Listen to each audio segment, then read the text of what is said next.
Sports fans of all ages, Town Square Media is proud to present to you the best Quad City sports talk radio show in the world. With the face who runs the place, T-Roy, the OG on the marquee, J-Bird, and the cat who runs the chat with the stats, Statman Surge. We are Don't Hassle Us, We're Local. We're not a Quad City sports talk radio show. We're not the Quad City sports talk radio show. We are your Quad City sports talk radio show.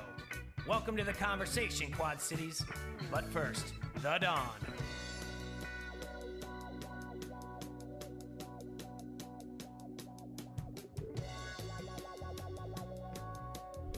Yep, it's post-Bix time, folks. We're here live in the Hassle Castle, surrounded by softball greatness. To my right, I got Adrian. He's back in studio. Adrian, say hi to the Quad Cities. How you doing, Jay? And in studio with us is the great Jimmy Siokas. Jimmy, say hi to the Quad Cities. Softball greatness. I love that, man. You, Adrian, you guys are all over the place. I wore a size 7 and 5/8 hat when I came in here. It's probably about like it's getting tight. Size 8 now. It's going to be ripping at the seams by the time you're done. Absolutely. Yeah. Jimmy, you got softball, slow pitch, and fast pitch titles in your honor. Adrian's got slow pitch, bowling, and bags titles under his honor. So you guys have all the hardwood. I'm just here to navigate through this 2 hours. So good to see you both. Thanks for coming in. Well, you got the strongest jawline honor, so that's it's a good-looking straw. It is a good-looking line. I know that. Absolutely. So Bix weekend's in the books, and we finally had it back after 2 years. I thought that turnout was good. It was amazing. It was. I just walked the quick Bix, and my kids are getting older, and now they're flirting with the idea of either running the quick Bix next year or walking the 7 miles and getting themselves into finally being a part of the Bix. But I think a year off did the youngest well, because usually the 9-year-old complains a little bit, and he was really excited about it as it was going on. He's like, "This is pretty cool." And then my oldest, she just always loves it because she knows it's always been a part of her since she was just old enough that I could just carry her right in front of me. So she's been doing it every year. Do we know the numbers? How many? Just by number of bibs, I think it was over 9,000. Yeah, that's what I heard. Right around that number. I would say, as far as the people that are participating that just wanted to be in, like, just to walk the quick Bix, I think the numbers were higher than what I remember. Really? Because usually, and we start at the end because we're not going to block anybody. You know, we know our role. We don't need to be up front and get in people's way. Stupid question time Yes, for all the people out there that are not aware of what the Bix is all about. Sure. How far is the quick Bix? 2 miles. 2 miles. And Yep. most people sprint it? I mean, almost like they're trying to set a record when they do that? Yeah, I would say so. Yeah, they're the PR, but it's not like, I mean, you'll get like, I think there might be your age group in quick Bix, but I don't know. It's been so long since I ran it. Did you just make that last-minute decision to do the quick Bix, or were you always just going to do the quick Bix? We've always, since she was little, we've always done the quick just done Bix. the quick Bix? Okay. Yeah, so like I've done the Bix a couple times, then I've done the Bix like 5 times. Then I graduated, and I was like, I'm just going to do the quick Bix because I want to run up the hill, down the hill, and grab a beer. And then when I finally had kids and she was old enough, I'm like, all right, we're just going to walk it. So, but usually when you make that turn, and it happens before you get on Kirkwood, the quick Bix, it kind of, with the walkers, it kind of just dissipates. And that's when the kids actually start running because they're up the hill. It sounds like you're talking about The Walking Dead right there. Okay. With the walkers. Sure, yep. Yeah. And that's usually when they start running because they're like, oh, I'm in a race. And they'll race each other. But there was so many people. I mean, it was almost shoulder to shoulder, curb to curb. Mm-hmm. So they kind of walked. And then when they got down the hill and then they made the turn, then they started running. And Sophie beat Ben, and she continues her streak of beating Ben every year. And Ben doesn't care, but she likes it. So then we got a Chick-fil-A sandwich, got a popsicle, some water, called it a day. Let me ask you a personal question. Sure. What was your best time when you ran the Bix? My best time, I don't know what it is. I know it was around, it's either in the 56 or 58s. Gosh dang it. I've always run a sub 60. That's amazing. Mm-hmm. That's pretty good. And My best time's an hour and 14 minutes. okay. So you got me beat, buddy. My whole thing started the first year I ran. I ran because I said I want to run a sub 60, and it was also like on a bet. Mm-hmm. So it pushed me. And then after that, I just told myself I was never going to. And then the other that I was most worried was after I had surgery on my leg. I was like, okay, I need to do this to make sure to tell myself. I mean, the surgery was in November, but they had taken out part of the muscle in my calf, and I was like, I just want to get back to old form. So it's a motivation thing or whatever else. My little brother ran it for the first time this year. Just hit a minute 2. He was pretty happy with that. He went under a minute, or an hour, not a minute 2, an hour 2. How old? 27. Good shape. Yeah, he lives in Texas though, and he just kind of came up on a whim and said he was going to run it, and really wanted under an hour. But he said he was happy with it. That's a good time, man. I would say this, that the one thing, and you've run it, the one thing that's the best about the community is that, I mean, yeah, you're all in a race, but it's being around it. But even when you start walking, because there's times, I mean, it's just, if you're not training for it or whatever else, you're going to have a time where I'm going to walk.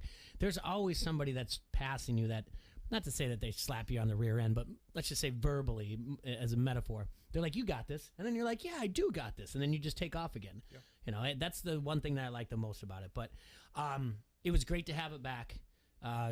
Thank you to all the volunteers out there and everyone that signed up. And then and everybody that was out and about, going back to the Bix Fest again. Adrian, you said down at Frick's, you had a nice overflow. Mm-hmm. People were out and about that night, so that's good. Friday night too? Yep. See, that's all awesome. the way down at Frick's. Yep. Wow. I mean, honestly, I thought we was gonna have quite a slow weekend. You know, I didn't order for it, and we were handing out of a lot of things, and that's a great thing to happen, though. You work at Frick's? Yeah, I'd run the place. I love that bar. Mm-hmm. I love you guys have the cool bar table top. Yeah. Is it chilled? It's heated. It's heated. Heated for the winter. Yep. Yes. Mm-hmm. Yeah. Helps out a lot. So, what's your brother Chip's best time in the Bix? He'd never run the Bix. Get out of here. No one else really. Absolutely nobody else in my family ever ran it. The whole thing started for me was in a pool the day before. Made a bet with someone who said you can't run a sub 60. I was bragging, saying it's not that big of a deal. I can run a sub 60. The person said, I'll bet you a 12-pack. You can't run a sub 60. I said, okay. And then I said, well, I'll bet you a 12-pack. You just made a bad bet. So it's now a case. And I said, okay. And then I said, all right, smart ass, if you want to know, if you want to see my time, look it up under your name on Sunday. And I ran under Gary Jennings, and he's a friend of his daughter's been a friend of mine for years. I've known her since 6th grade, and he's a great dude. And the funny story about that is he has his name in there, the sub 60, like I said, 56 or 58, I don't know.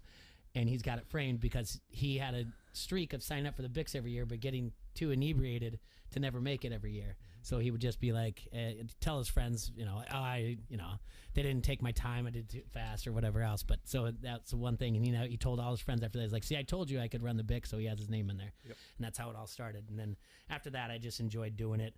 A lot of times I've done it with some long nights the night before, though. Ooh. Yeah. It's got to be tough. A lot of times I've done it where there was the worst one I ever did was we were so far behind because of a tough night the night before that we had to park at Davenport Central, then run down the hill just to get there right at the gun going off. So we did like about a mile down a hill and a couple blocks over just to get there. It's a little Bix 8 for you. Yeah, exactly. Yeah, that was a brutal one. And I'm not going to lie when I say that there was yeah, I threw up afterwards. Oh, absolutely. Yeah. So. You know, what I remember most about the Bix, and when I said I ran it in an hour and 14, that was the only time in my life that I ran the Bix. I've lived here my whole life. I'm almost 50. I was 45 when I ran it, and I just decided this is a piece of the Quad Cities that I've never partaken in. I want to do it. So, yeah, I jogged for a couple months every morning, just try to get in shape. I'm not a long-distance runner. You know, if you know anything about baseball, it's a sprinter's game. You know, it's unless you're a pitcher. So long-distance running has never been my thing. The great Satchel Paige once said, and I took a lot of advice from him, they asked him, how do you stay so young? And he rattled off some things. 3 of them I remember were eat a little barbecue every day, avoid running at all costs, which I took that to heart. And then the other one, which is kind of inappropriate, but it was funny, he says, never date a girl over 22. And never date a girl weighing in over 122. But that was something I just didn't care about that. But the running thing, I've never worried about long-distance running, but this year I decided to run the Bix. I'm not in great shape for long-distance running. My biggest claim to fame was I ran the whole thing without stopping. Yeah. When I got to the finish line, 7 miles, I couldn't stop. My legs were like, the last mile was kind of tough for me. And I was just pushing, keep those legs going. I'm not going to quit. I keep going. As soon as I cross the line, I'm done. Woo! My legs kept going. It was the craziest feeling in the world. It's almost like I had to put my hands down on my legs. All right, stop. We're done. And then, of course, so much beer. Yeah. So much beer afterward. That was probably my Do they favorite still part. look at you after the quick Bix? Like you're here too early? Like you No, probably because should start down drinking. two different chutes. Oh, do you now? Yeah, Well, it yeah. wasn't like that at one point, was it? Yeah. No, so now it's terrible that I don't know. I think they make a turn on second, and then the other Bix comes down first. Oh, gotcha. So, yeah, but it's not the same. The beer isn't flowing out of the trucks anymore. They'll give you like a Mick Ultra, but it's just that part isn't the same. It just doesn't seem like the after party of just grabbing 2 beers, talking to your buddies, and drinking them, getting back in line. It's just not there anymore. That's it. Just grab a Mick Ultra and kind of sip on it, and everyone just kind of dissipates out of there. So, but like you said, it's part of the Quad Cities. It's awesome. Yeah, it's a good time. I'm glad it's back. It's just one of those things that you makes you feel good about. Maybe we're getting back to where we should be. Another favorite part of the Bix for me is they always pick out that dude that gets a head start, and he's got to beat the. Or how does that work? Yeah, beat the elite. Yes. Yeah. Did the guy do it this year? No. No. How many years have they done that, and how many years has the person actually beat the elite? I think like this is like the first one in the last 4 years, and they throughout where they didn't make it. Mm-hmm. He got clipped, I believe, maybe in the last mile, and he did have to receive medical attention afterwards, but he's fine. Mm-hmm. So he must have been dehydrated or overheated or whatever. It was warm, no doubt about that. But it's not the worst I've ever felt. I've actually felt like, I think one year maybe at the gun going off, it was like 78. And by the end of the race, it was 94 within an hour of running. And legitimately, you could feel every degree going up on you. Like, I remember that one really well. I think I also threw up at that one as well. But not because of the heat. No, not because of the heat, though. So congratulations to all the runners out there. Big weekend also for the Quad Cities. Big weekend. Assumption won the girls class 3A state title. In stunning fashion, too. Weren't they down, and then they came back and scored like 9 runs? Down like 4-0, then 5-1. Hold on a second. Who won the state? Assumption, Davenport Assumption. Okay. Girls softball, yeah. And that was the first time all year that they played 7 innings, is what the announcer said. Is that might true? Be possible. They just crushed everybody all year. But it was one of those things. It was like never a doubt, to be honest with you. And I looked back on some of the articles before, and Coach Farrell, he was like, Mount Vernon, even though they're ranked number 2, this was the only class that had the number 1 and number 2 in the finals. And that's impressive. He came off strong. He was like, Mount Vernon better bring their A game. And he's like, I feel confident going into this. And he put some poster board material up, and Mount Vernon came out and stunned him. But there was a lot of airs, a lot of wind going on there. And then they started off small balling it, and then the pressure just got to Mount Vernon. And nothing against them. Mount Vernon's returning 9 starters. So they've got a lot coming back, but hats off to Assumption for that. And, Pleasant Valley made it. Bettendorf made it to the tournament. We had West Liberty, I believe, there. Wilton has also made it to the tournament. But, yeah, those guys, they did a great job. The Olympics. Kelsey Stewart, talking about fast pitch softball. Yeah.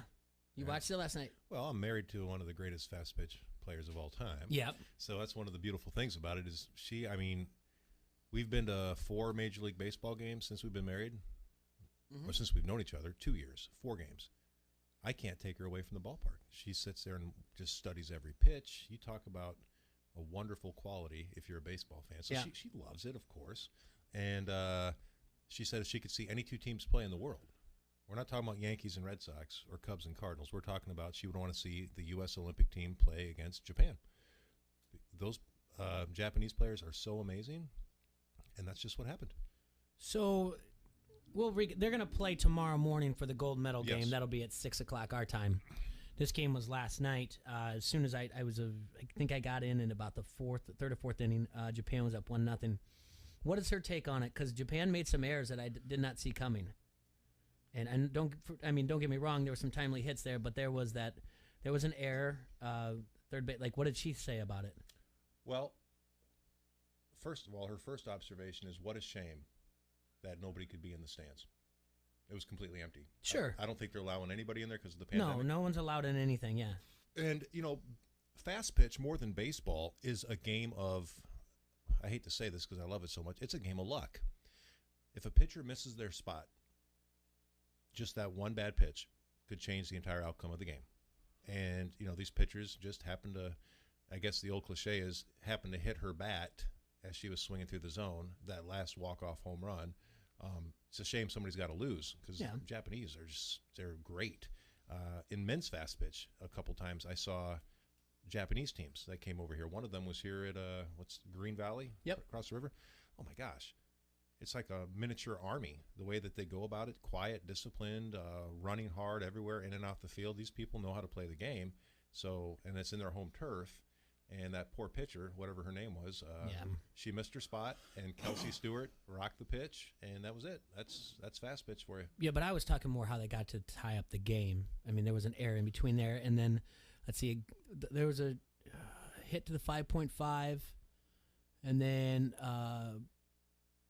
that was, I think a ball that bounced up the middle that would have been just a sacrifice, and she bobbled it. Then there was a possibility for a 6-4-3, but they got the force out, so now you got first and third, and then they punched another one, the 5.5, then you have a tie ball game.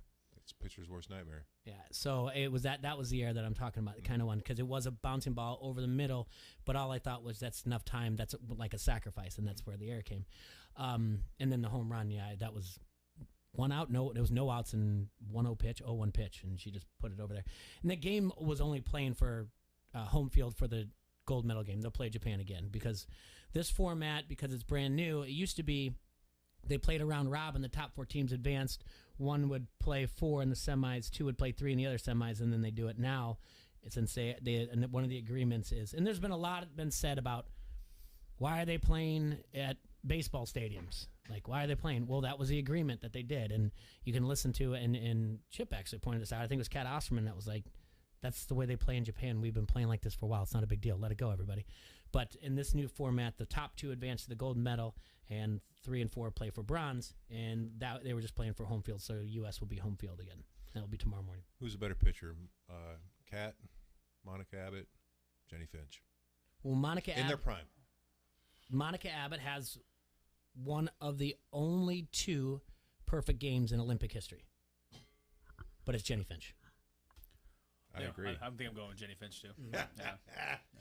I agree. My wife would roll over right now and say, oh, my gosh. She thinks that Kat's the best.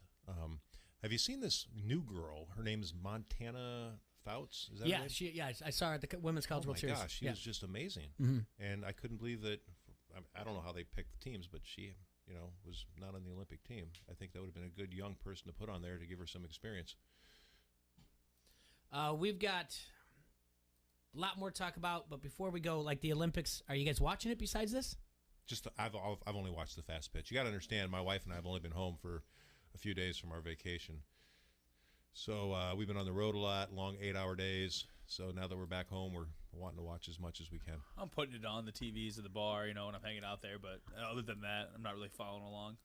What happened with basketball? Something. They lost to France. They didn't score. Right. They didn't score within the last 4.5 minutes. France went on a 16-2 run from there to close it out and beat them. How many are NBA players playing in the basketball thing? They sure are. Yeah. How many on the France team are NBA players? Oh, I think Gasol is one. No, that's Spain. Spain. See, I don't know. France. They have a few. Foreigner or Fourier.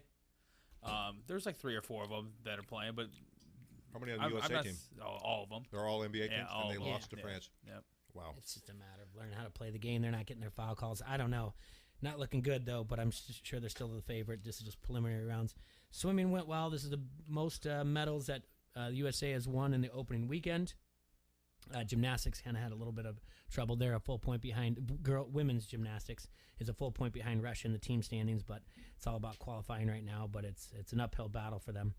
And it's got to hurt not having fans. When you talk about not having fans, it's got to hurt. You got to feed off the crowd when it comes to gymnastics. I don't know if the NBA players, I mean, you would, but they would, because no matter where they are, they're the home team. Yeah. Can you name a sport other than golf? Mm-hmm. I would say golf would be there, but that having no crowd is an advantage.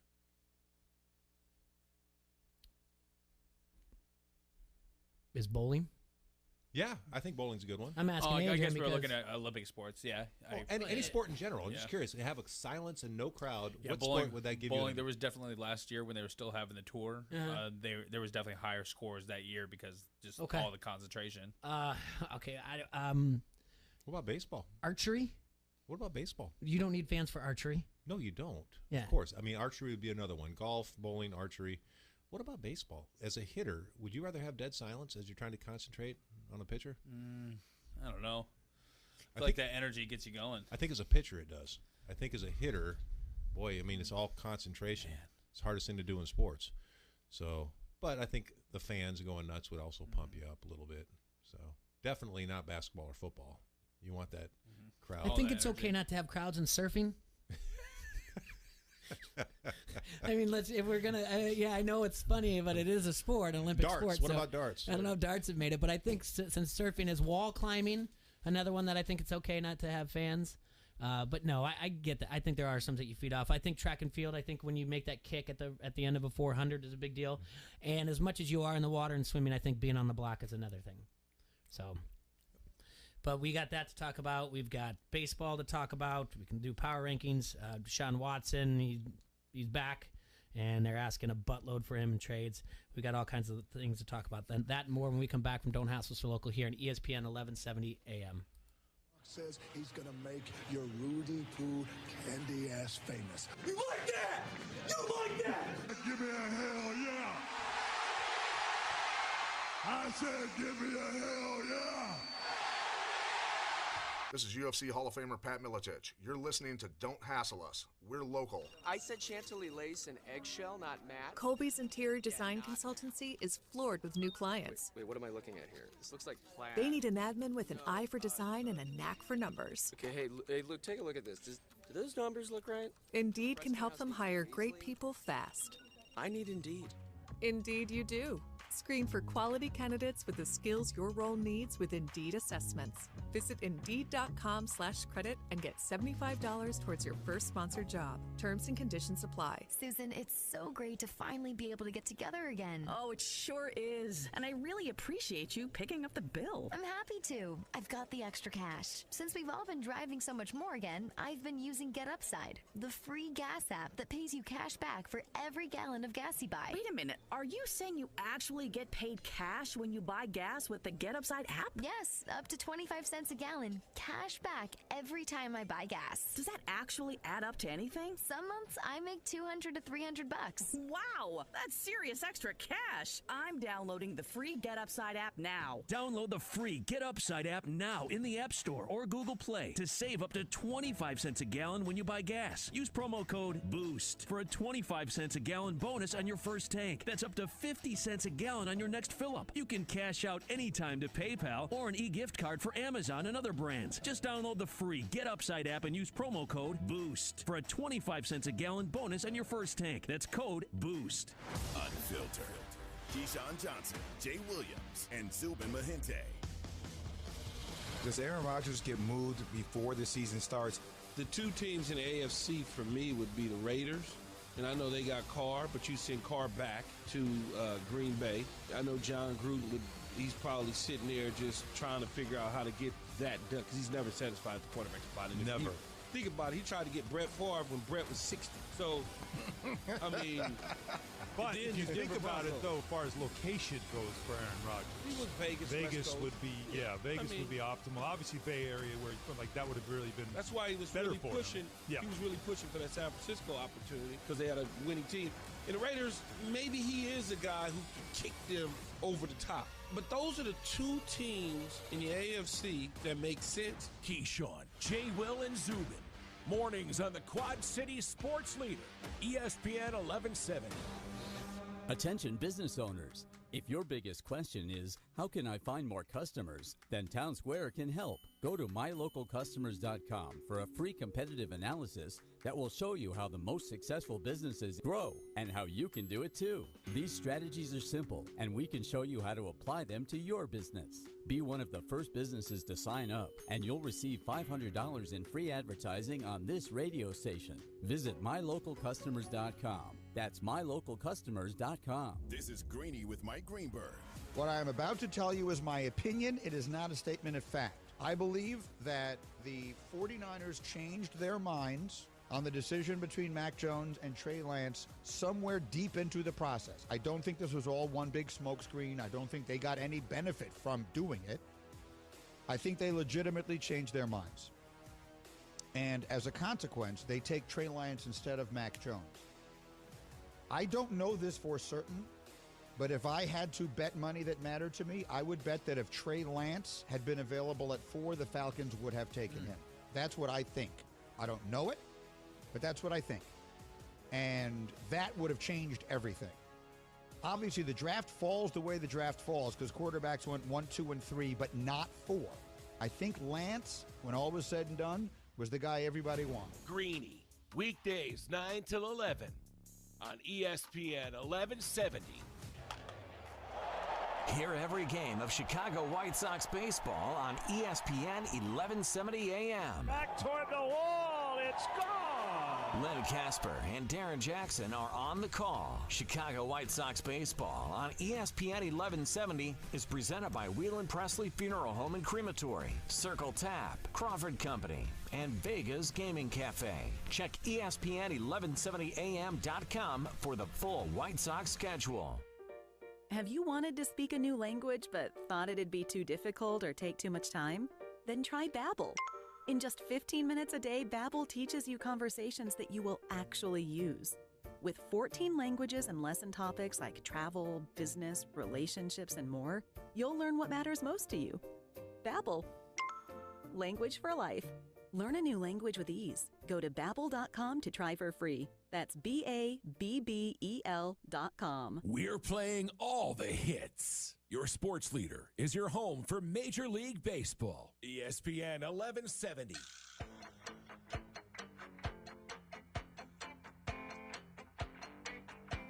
All right, 12:26 past the hour here on ESPN 1170 AM. You're listening to Don't Hassle Us or Local. Adrian's in studio with me. Jimmy Siokas in studio with me as well. Let's take a look at some scores yesterday at Major League Baseball. Baltimore Orioles beat the Nationals 5-4. Phillies were at home. They won 2-1 over the Braves. Red Sox 5-4 the Yankees. Yankees bullpen blew the game again. Cardinals 10-6 over Cincinnati. Cleveland Indians, don't call them that for long, 3-2 over the Rays. Marlins over the Padres. And we got a phone call. And we're going to interrupt ourselves. I'll take the phone call over the recap. You're on the air. Don't Hassle Us Local. Who we got?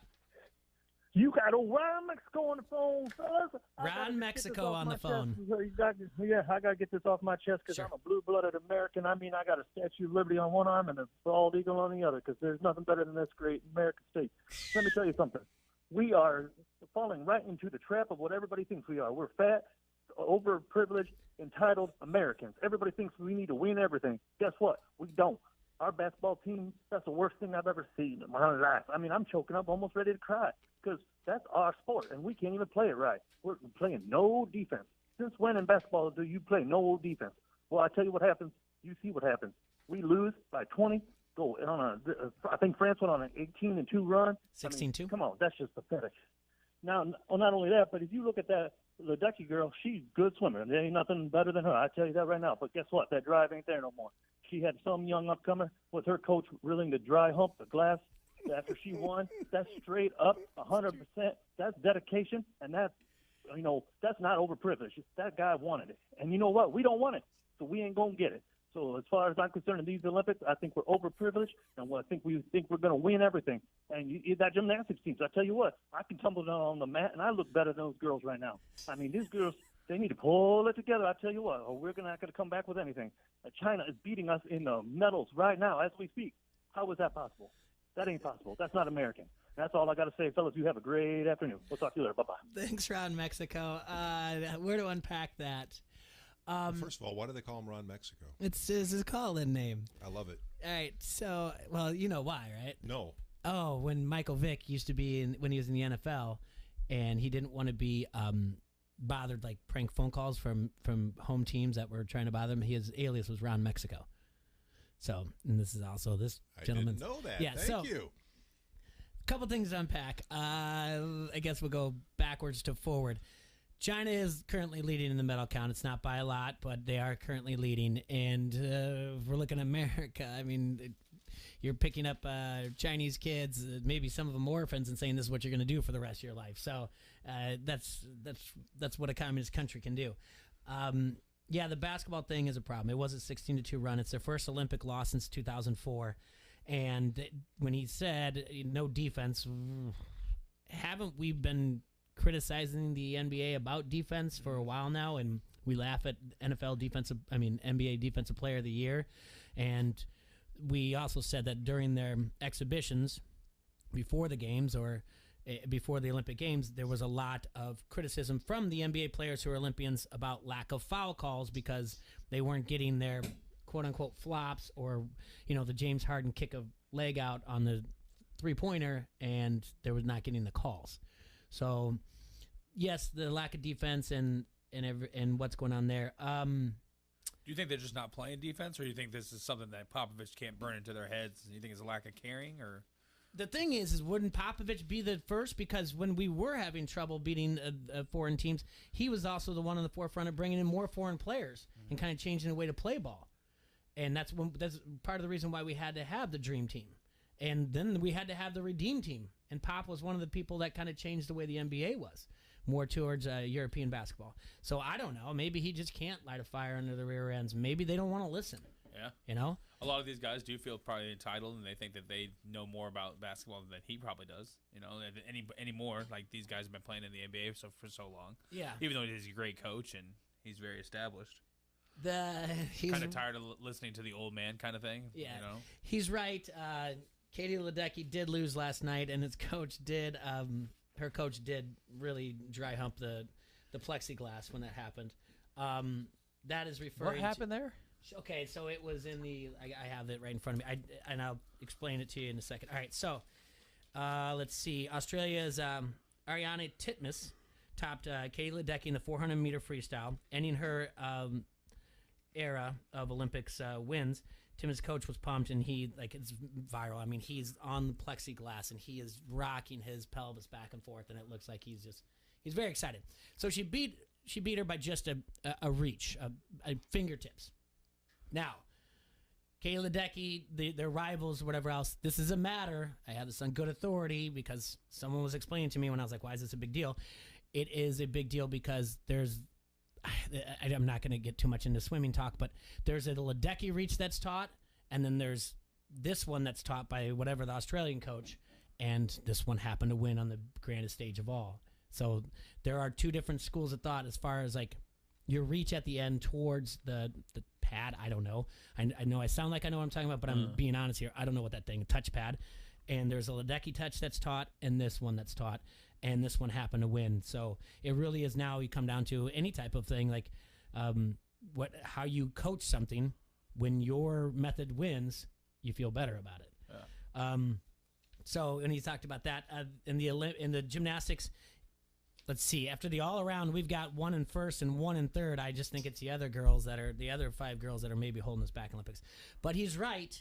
We do think we're going to win everything. But I think we go into every Olympics winning everything. But I don't know by medal count. We might win medal count every year. I don't think we win overall golds every year. So. Is that Simone girl having problems right now? She's in first. That comes down to if you want to break down gymnastics, which I can't, or whatever else, they get scored on difficulty, whatever else. But her difficulty's through the roof. So even if she steps out of bounds, or if there's something else that is just off a little bit, maybe a landing, the judges are like, yeah, but nobody else can do that. So who are we to, They're not taking points away from her for. She's pretty much like Supergirl though right now. Yeah, in gymnastics. Yeah, she's it. So, yeah, but hey. It's not going to stop me from watching the Olympics. I like that it's on. I'll watch the gymnastics. I'll watch that. And tomorrow morning, I will get up in the morning and watch Japan versus USA for the gold medal in softball. That's tomorrow morning? Yeah, I think it's 6 or 7 o'clock our time. Oh, really? Yeah. It'll be on NBC? Whatever apps, NBC Sports or whatever else, yeah. It won't be on regular TV. It might. I don't know. Yeah, I mean, check it out. I use the NBC Sports app because I streamline it. So I just watch it on that. So and whatever under the NBC universe will be something. But I don't know what NBC's doing because I don't. Like I said, I streamline television. I don't watch local, so I don't know if NBC has stopped the Today Show for the time being. Or so you're going to be up at what time tomorrow watching the game? If it's at 6, I'll be at 6. If it's at 7, I'll be up before 7. I'll be up before 7 anyway. You're going to get a text from me asking you how might Cara Marie and I watch this thing because we would love to watch that game. How long do the Olympics go for? 2 weeks. 2 weeks? Yeah. Well. Just to wrap up again, Marlins beat the Padres 9-3, Mets over the Blue Jays 5-4, Astros 3-1 over the Rangers.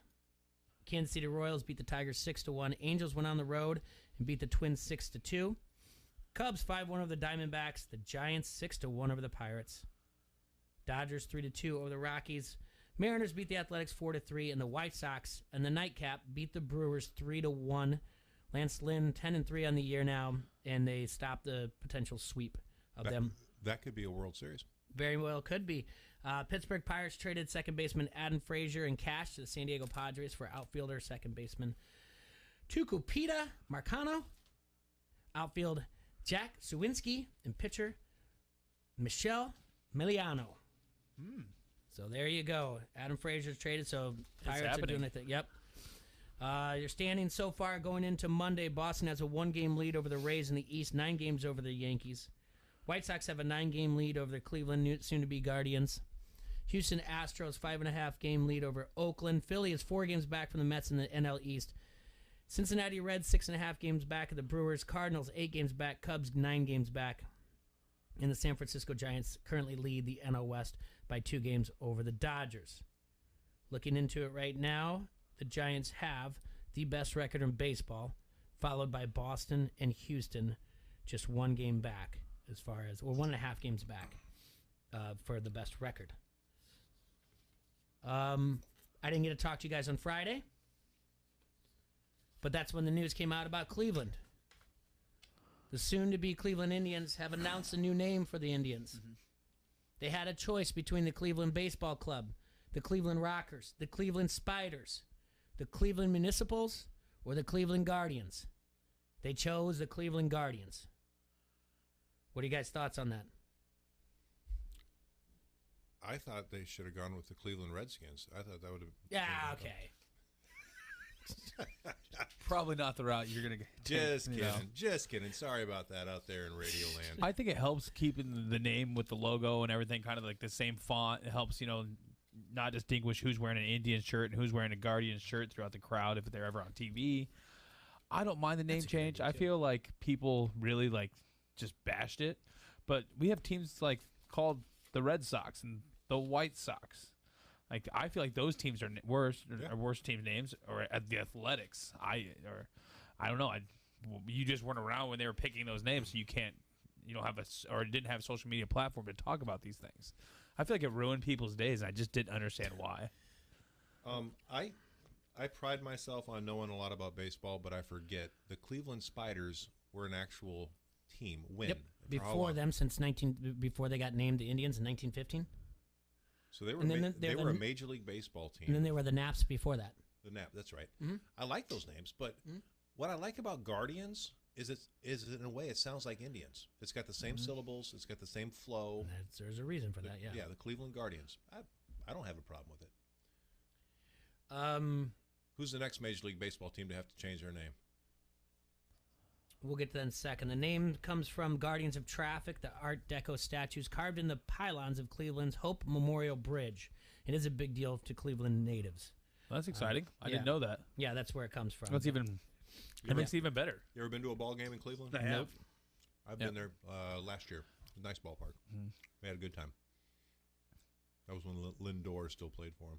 I think I saw Cleveland and Detroit when I was 12, and they were both awful. And that was a lot of fun because the tickets were $6. I think we're just driving through, heading from Cedar Point. Jeez. Speaking of tickets, how many Major League Baseball parks you been to, Jay? I don't think I've been out of any outside the Midwest, to be honest with you. How much time we have before commercial break? We have time before commercial break. We have about 6, 7. We have, anywhere from 6 to 11 minutes. Can I take 3 or 4 and railroad you? Sure. I just got back. I don't know if that's a good term. No one looks forward to being railroaded, but sure, I guess. I just got back from New England. Uh-huh. My wife and I went there for a couple weeks. Yep. You live your whole life. You got your daily grind. You're doing the same thing every day. As an adult, you start to lose track of, what days, weeks, months, years even. And then every now and then you have moments. You have experiences that will last you a lifetime. And I had one of those recently. I've been to 11 ballparks in my life, starting from west to east. I've been to San Diego, Denver, Kansas City, St. Louis, Minnesota, Milwaukee, both Chicago fields, including Old Comiskey, so that's another one, and then Cleveland and Pittsburgh. And then just a couple weeks ago, for the first time in my life, I went to Fenway Park. That's why I'm wearing the jersey and the hat. I'm not a Red Sox fan. I'm a Ted Williams fan. And I'm here to tell you that I've had some great experiences in Major League ballparks, but none greater than Fenway Park. The smell, the look, the feel. You know, that's the oldest ballpark in Major League Baseball right now. Built in 1912. Wrigley was built in 1914. So that's the oldest ballpark. And to know that Babe Ruth played there, and of course Ted Williams, who's the greatest hitter of all time, in my opinion, played there. And we talked about, how much did you say the tickets cost for, we were just talking about ticket prices? I think I was like, I don't know, I think I said like $10 or something. $10. Yeah. I've been to Kansas City Royal games where you can get tickets for $20. Yeah. But Fenway Park is notorious for having the most expensive ticket prices. And sure enough, we got nosebleed tickets for $80 a piece. Wow. $80 a piece for nosebleeds. We ended up sitting about 20 rows behind the first base dugout. Nobody even said it for the whole game. We had great seats. But we get there, and the field is everything I imagined it would be. I've seen pictures. It's been in so many movies. It's been depicted in so many different, American legendary stories. There it is, Fenway Park. And people who live there said Boston's one of the hardest neighborhoods to get into. All the streets are diagonal. You can't understand a word anybody's saying. So we pull off the highway, and it's right there. The stadium, it was easy to get to. And there's this Shell gas station with this Muslim owner. He says, "Hey, you like parking?" I said, "Yeah." I said, $60. I said, 16? 60. I give him the $60. Now remember, the 2 tickets cost me $80 a piece. We spent $100 in beer there. We went to the gift shop. We spent that whole trip cost me $600. It was worth every single penny. It was so beautiful. The fans were great. At the end of the game in the 8th inning, they announced, "Ladies and gentlemen, anybody who would like their children to run the bases, please line them up after the game at Gate C." Gate C. I sit up, I look at my wife. I said, "Do you think they'd let me run the bases?" She goes, "I don't know." I said, "We got to at least ask." So when the game was over, we saw the kids, a couple hundred kids lined up. We walk over there, there's a security guy there. I said, "Sir, is there any chance that maybe I could run the bases too?" He goes, "No, it's just for kids." I said, "Shoot." My wife looks at me and says, "Do we go?" I said, No, we don't go." We stayed in the back of the line, and more kids would come up. We'd let them go forward. We were the last people there. They'd let the kids go out there and run all the way around the bases. When all the kids were out there, we were still the last people in line. I looked at the woman who was a new security officer, and I said, "Ma'am, I'm 50 years old. I'm from Iowa. This is our honeymoon. I can tell you every Ted Williams stat. I'm wearing his jersey right now. Do you have any idea the life experience it would be if you would just let me go out there and do what these kids did?" And she looks at me and she goes, "Go ahead." So I got to go out there, and I gave my wife my phone, and I said, take a video. I got up there in the batter's box, 1912, remind you. As I'm digging in with both feet, I'm thinking Babe Ruth, Ted Williams, Jimmy Fox. I mean, the list goes on. And I acted, I'm pretty good at doing batting impersonations. I ripped a pitch, just like Ted Williams, got my arms out here. I ran those bases, and it was one of the most surreal experiences I've ever had in my life. As I came around second, I came around third, those were the exact same footsteps that these legends had taken. And somebody said $600. I'd have paid $6,000 for that experience, and it worked. So everybody out there listening, don't ever give up the first time somebody says you can't do something. You stay in line, you ask again, you butter them up, you make a sob story. Do you agree? Just be nice, yeah. You don't say whatever I'll say. Got to run the bases. When I came around, I got down and I put my hand on home plate. I held it on home plate.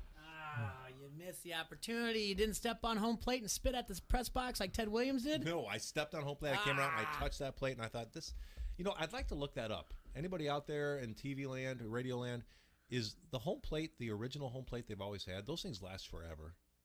Have they ever redone or oh, come on. They've had to. I would imagine. No, ballparks love to do that. In fact, when they left Comiskey in 1990, they picked up the entire home plate and moved it to New Comiskey just so they would have the same home plate. Those things last forever. There's history there. They want to keep the home plate. Even though it doesn't look pristine, even though there's cleat marks on it, it's not perfect, they want to keep those home plates intact because that's where the history lies. That's interesting. Yep. Still should have spit up at the press box like Ted Williams would have. Ted Williams, greatest hitter of all time? He's up there. Yep. So Ted Williams hated the press in Boston. Hated him. So he'd hit a home run, and every time he'd hit the plate, he'd spit up in their direction. It's also a famous story that he's even though he played there. Oh yeah, and the famous story also is he's at the batting cages before game, pregame, and all the beat writers are walking around doing whatever else, and he's talking to someone, probably another beat writer that he actually liked or whatever, and he said, "See those guys over there? They'd give their left nut for Ted Williams to have a bad year.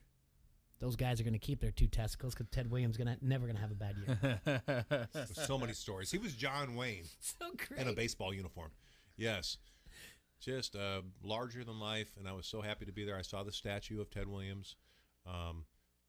Neither of you have been to Fenway, I take it. No, Right, it's we'll always go there. That's a bucket list, yeah. Yeah, go there. It was on my bucket list too. So we got it done, and it was just a great experience. That's the 11th ballpark I've been to, and the whole reason we got on there is because you're talking about $20 tickets. I think those are the most expensive tickets in baseball. I think those are more expensive than Yankee Stadium. Yeah, because the stadium doesn't fit as many people. It's just a small, old-fashioned ballpark.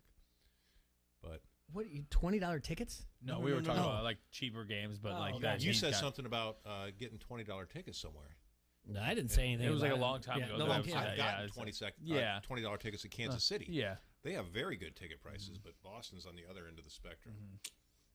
To be where? Up high up? Most expensive tickets on average, I would say, is the Boston Red Sox. I would assume so, yeah. I mean, we got nosebleed tickets for $80. All right. And then we ended up sitting 20 rows behind first base. It was great for the whole game. You know, have you ever bought tickets in the upper decks and you creep? Oh, yeah. And you get lower? Yeah. I've done that every time. In this scenario, we got our tickets. We walked in. We were looking for our seats. And there was like a whole row that was empty, 20 rows behind first base. I said, "Baby, come here."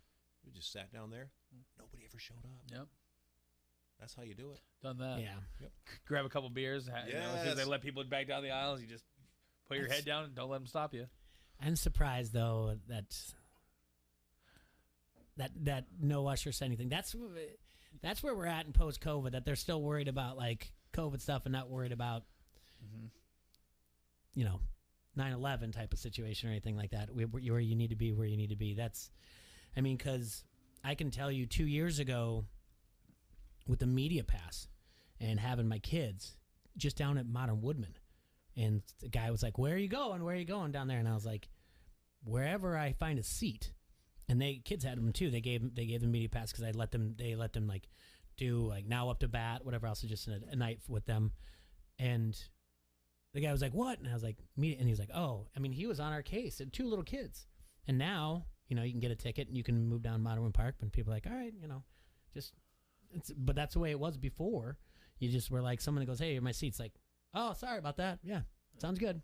Yeah, enjoy the game. Yeah, go find another one." I'm gonna go sit right here now. Yeah. By the way, the Red Sox played the Phillies on that day. Yeah, how'd Bryce Harper look? How did he look? Well, I'm glad you brought that up. How much time we got? My wife, who loves baseball. Okay, she has a good eye. There's something about a female who loves baseball who can see things that a lot of guys can't. Okay, Bryce Harper moved slower and more lazy than any other player on the field. He seemed like he was constantly pouting. He went 0 for 4.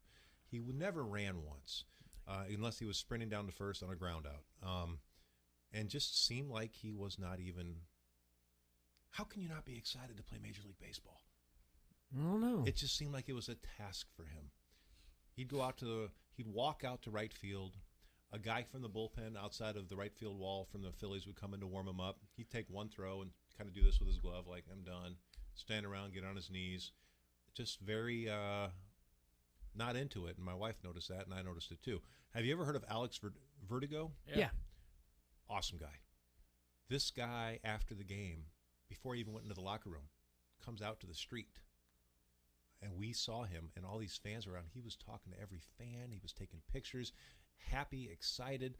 In fact, I thought he was a little too excited to get his picture taken with my wife when he saw my wife. But just a nice guy. Loved talking baseball. He would have stayed out there forever. Alex Verdugo. Yeah, there's been clips of him, like someone talking about how do you approach at the plate, and he just like stops. He's in the dugout, and he's just talking to someone like in the first row, and he just starts talking about. I use my models. Yeah, he's great. Which is hands in Spanish. Mm-hmm. He loves talking to people. I'd say he's the exact opposite of Bryce Harper. This guy wants to be surrounded by the fans. Just I stop said it. my piece. Just stop it. All right, we'll be right back here. Don't Hassle's local here on ESPN 1170 AM. We're going streaking through the quad and into the gymnasium. Come on, everybody! You like that? You like that? Give me a hell yeah! I said give me a hell yeah! This is Bobby Metcalf from the Quad City Times, and you're listening to Don't Hassle Us, We're Local. Every kid has potential, regardless of their circumstances. On August 21st, more than 100 people will be rappelling down 11 stories of the Hotel Blackhawk to support children in the Big Brothers Big Sisters program. Each edger has a goal of raising a minimum of $1,000, and you can help them achieve it. Support kids in the QCA. Go to overtheedgeqc.org and donate to any edger. That's overtheedgeqc.org. Presented by Active Endeavors. Jamaica My Weekend returns to downtown Rock Island. Saturday, August 14th, Caribbean culture comes to life with great food and live music featuring reggae and steel drum bands. Don't miss your headliner, Indica. Uncover the Jamaican culture at Coconut Grove in the Caribbean market, offering authentic island wares. Plus a 220-foot zip line. It's a tropical paradise in downtown Rock Island. Saturday, August 14th, starting at 4 p.m. Jamaica My Weekend. For more information, visit downtownrockisland.org. Gonna miss you around here, Iris. Olivia's best optometry technician is going back to school. Did we get that new frame? Her eye is already twitching about finding a replacement. Ugh, this can't keep happening. We're gonna have to cancel appointments. Indeed can help her hire great people fast. I need Indeed. Indeed you do. Screen for quality candidates with the skills your role needs with Indeed assessments. Visit Indeed.com/credit and get $75 towards your first sponsored job. Terms and conditions apply. Baseball is back, and you can catch every swing of the bat, every double play, and every strikeout at Circle Tap in Davenport. Watch every game on one of their 17 flat-screen TVs, or enjoy their beautiful outdoor patio. Get $1 Bud Family drafts during every Chicago baseball game and take advantage of their daily food and drink specials. Plus, enter to win your favorite Chicago baseball team swag bag. It's valued at over $200. Enjoy great food, great drinks, and great friends all baseball season long at the Circle Tap, West Locust Street, Davenport. We've all had that dream. Tie game, bottom of the ninth, bases loaded. Well, on FanDuel Sportsbook, you get more than one shot to swing for the fences. Because FanDuel is letting you place your first bet risk-free. That's right, new users get up to $1,000 back in site credit if your first bet doesn't win. And it only gets better from there. Check out FanDuel's new promo live every Tuesday. $5 Dinger Tuesdays. Place a $25 or more wager on any player to hit a home run on Tuesday and get a $5 bonus in site credit for every home run hit in the game. Max $25. I'm betting on Jesse Winker to hit it out for the Cards. There is a reason FanDuel Sportsbook is America's #1 sportsbook. The app is simple to use. They've got great odds on all different betting markets, unique fun bet types like same game parlay, and always on promotions to let you get more action out of every game day. And when you win, FanDuel will pay you your winnings in as little as 24 hours. Just download the FanDuel Sportsbook app and sign up with promo code Trevor to get in on the action. That's FanDuel Sportsbook, promo code Trevor. 21 plus in present Iowa. First online real money wager only for risk-free bet. Refund and bonus issued as a non-withdrawable site credit that expires in 7 days. Max bonus $25 per game. Restrictions apply. See terms at sportsbook.fanduel.com. Gambling problem? Call 1-800-BETS-OFF. I'm Kevin Kugler with NFL Network Now on the Westwood One Radio Network. Quarterback Deshaun Watson reported the Texans training camp Sunday, according to NFL Network insider Ian Rappaport. Watson was present for testing to begin entry into camp, though his stance about the organization and desire to be traded remains unchanged, Rappaport added. The fifth-year veteran is still under both NFL and police investigations after being accused in 22 separate lawsuits filed in March and April of sexual assault and misconduct during massage sessions. NFL Network's Tom Pelissero reports that the league has not placed Watson on the commissioner's exempt list because it hasn't concluded that a major violation occurred.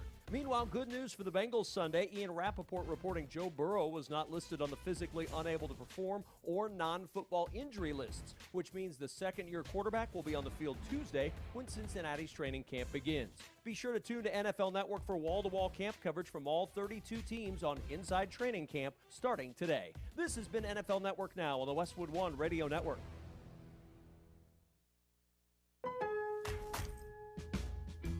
Great values are happening now during Lowe's Summer Savings. Save on select appliance special values. Plus, save an additional $50 when you buy 2 or more appliances, each priced $396 or more. You'll also find new lower prices on ceiling fans, landscape lighting, and more. So shop Lowe's today. Must ask cashier to apply discount in store. Online must use promo code. Can't be combined with any other discounts. See Lowe's.com for exclusions and terms. Valid 7/15 through 8/4. U.S. only. The real estate market is always tough.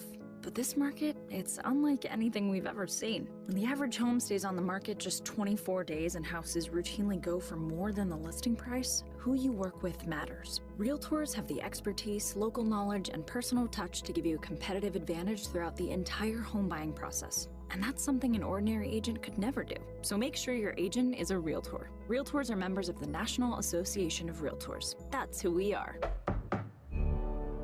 There is no off-season. The latest NFL news is always on your sports leader, ESPN 1170 AM.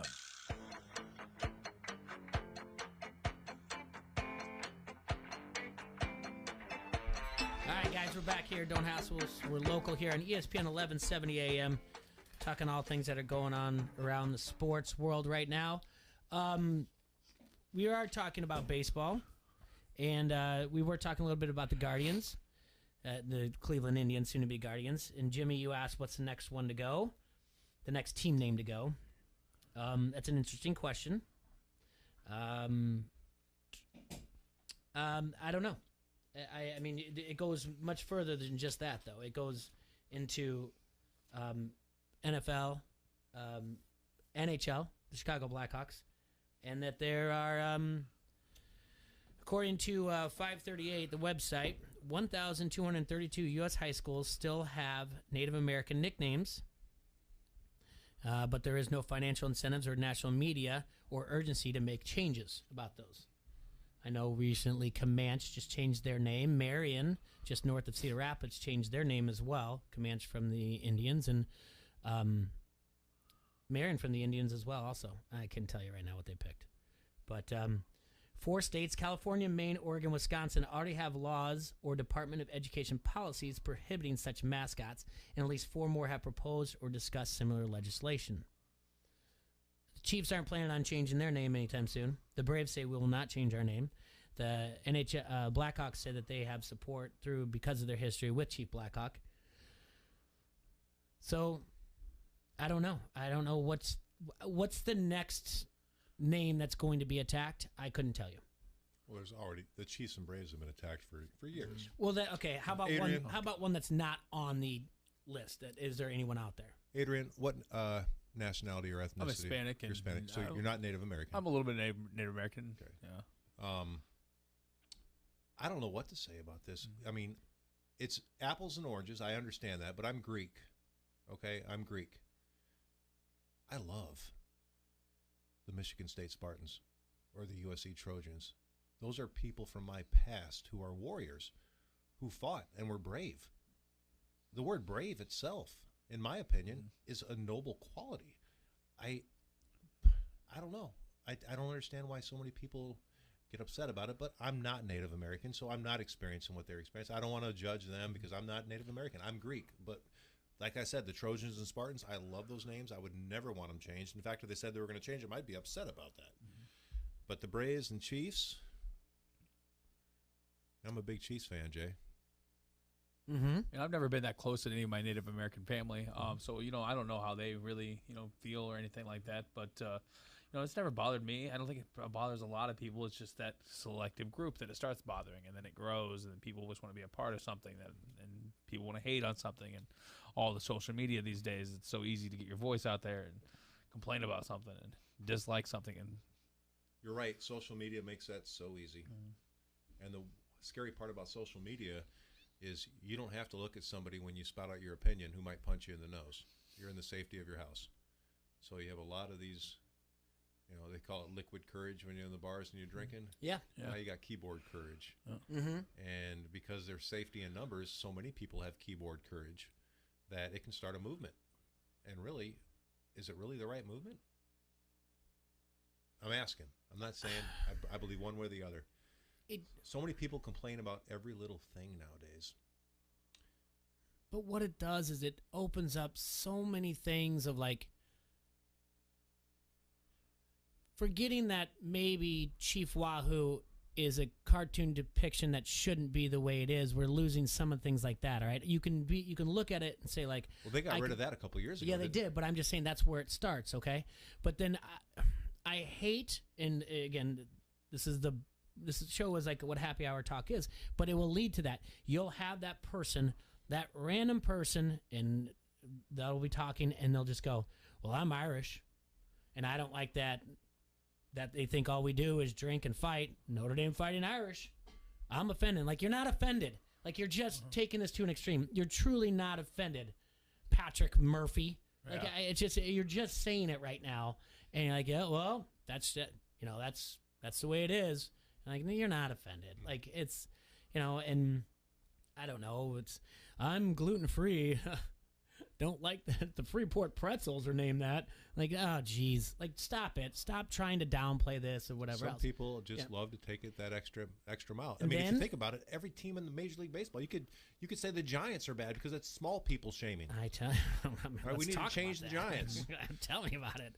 But you have things where people take up issue with stuff and they want to create a movement, but then you have something like the actual Seminoles of the state of Florida, not the Florida State Seminoles, the actual Seminoles of the state of Florida saying, no, no, no. That is our history. We stand behind this. Do not come in and say this. You're not speaking for us. And they're not listening to them. That the minority that wants to make a movement that says, oh, it's terrible. They're like, no, don't do this. Like, that's what I'm saying. Like, you try to create this movement when really you haven't done the history or listened to what people are saying. I think there's more people who are proud of it than want it changed. Yep. Be proud of that. Seminoles, those guys were bad to the bone.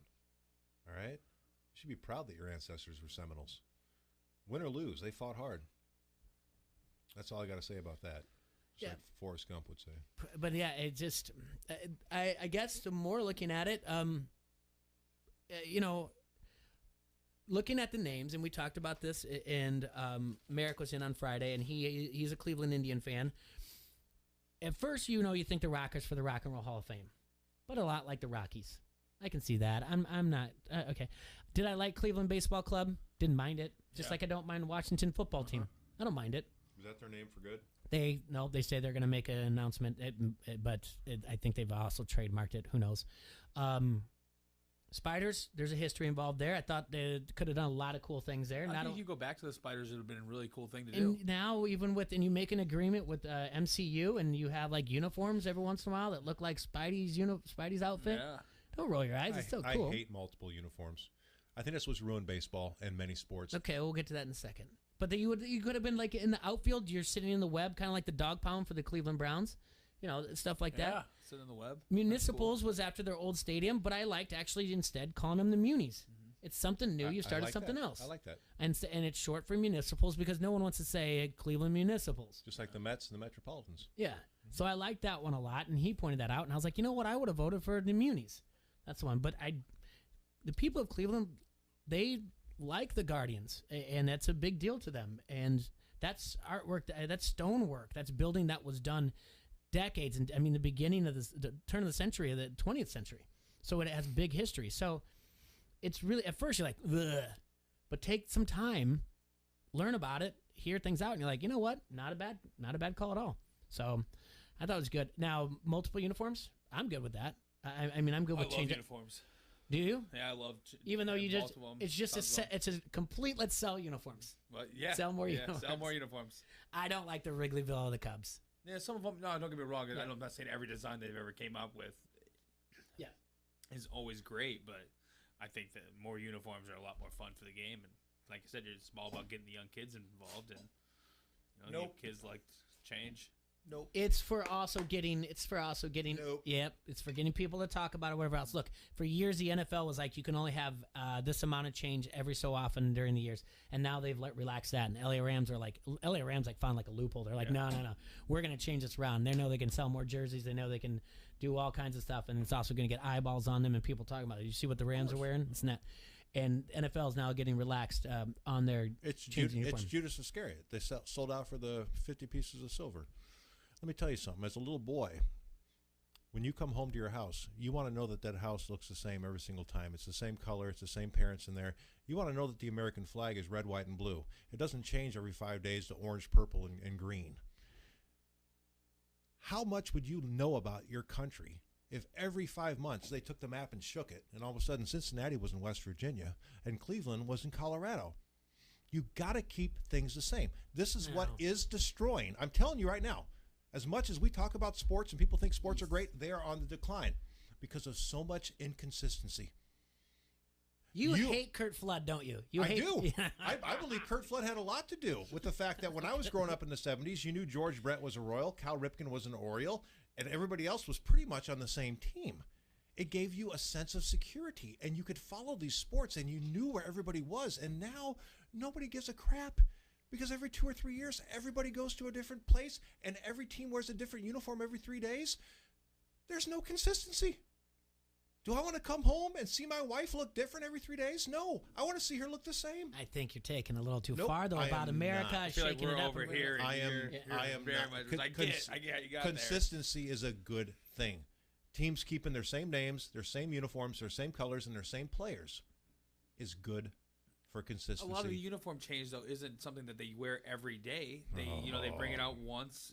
They're trying to make some money. Study history. And Look, every part of every team. There's a part of history that goes into making these uniforms. yes, but when I see a snapshot, okay, of George Brett in his baby blue uniform and Pete Rose in his burgundy pinstripes, I can tell you right now, that's a World Series game. It's not interleague.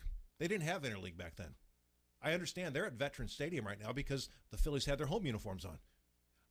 This is what you need to see at a snapshot. Nowadays, if you see a snapshot of uniforms, I don't know. Is this a home run derby? Well, they wear all the different hats. They wear all the different jerseys. They don't even wear their real hats for these ceremonies. Is it an interleague game? Is it a World Series game? I don't know. They have watered down. It's the same thing as a father who abuses his kid all the time, which is what Major League Baseball has done to fans. Okay, with the high salaries, the high prices, the players like Bryce Harper not giving a crap about where he's playing as long as he gets the biggest paycheck. You beat your kid so much, then you buy him a bicycle and say everything's better. This is what they gave us with interleague play, with the 6 or 7 uniforms in 6 or 7 days. They're trying to buy our love back, but what they've done is they've lost the integrity of the sport, the consistency, the beauty of it. I watched on YouTube the other night, 1952 Game 7, Yankees versus Brooklyn Dodgers World Series game. You want to talk about purity? We've come a long way from that. I know things can't stay the same forever, but we encourage change now, and I think we need to encourage things staying the same. I digress. I'm going to enjoy my dip. Sorry. Let's take this. If you're looking at this bottle of Budweiser, that label doesn't stay the same.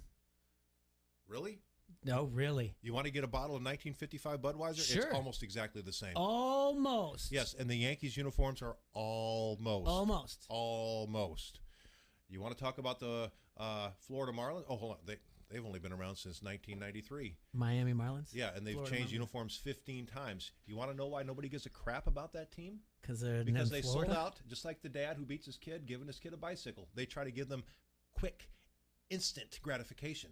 No, you teach your kids. They gave him 2 World Series in a matter of 6 years. Well, they bought the one in 97. Yeah. All right. And then they got it in 2003. Look, nobody gives a crap. I'm sorry. Nobody gives a crap about these teams. Yeah. Because they change so often. There's no consistency. Nobody can study their history. Every 2 years they have a different uniform, and some years they have 5 or 6 uniforms. They change their name. They change their stadium. Nobody enjoys baseball like they used to. Other than Fenway Park and Wrigley Field, no ballparks have history. Well, you have to change as times go on, though. See that? It's not a mic drop. That's not true. You do have to realize that things Nobody do cares about change. baseball in Florida. No one cares about baseball in Florida, and they have changed the Miami Marlins because they don't represent the whole state because they have Tampa Bay there as well.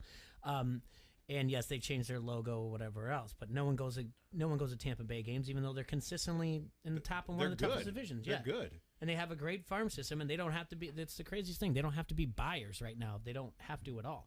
They need Wander Franco to not hit 183 is what they need. But no, I don't like changes to the uniform year to year. I don't like it when all of a sudden the Twins are adding an outline of gold Like, yeah, you do that if you win the World Series. You can do that for your opening day caps, but you don't throw gold in there. You never do that. No, it's terrible. You do what the Yankees have done.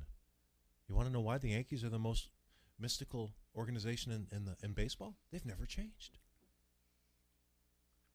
I like change. I like all the uniform changes. I'm a big fan over here. Well, let's talk about. Let me ask you, Adrian, who has the best uniform in baseball? In baseball? Mm-hmm. This is obviously an opinion, so you can't be wrong. Give me a second here. I do love the Cubs, uniform just because you're a that's Cub my fan. That's my fan. That's my team. Hey, Cubbies. Cubbies, beautiful uniforms. I think they have gorgeous uniforms. Best uniforms in baseball. Kansas City Royals. You like the Kansas City Royals when you're a Royals fan. Can't go wrong with the Yankees. Can't go wrong with the Red Sox. And you can't go wrong with the Padres now. Oh, I love the Padres. The Padres, I like the Browns. Padres new uniforms. I do love those. You know why? Nobody else has brown and yellow.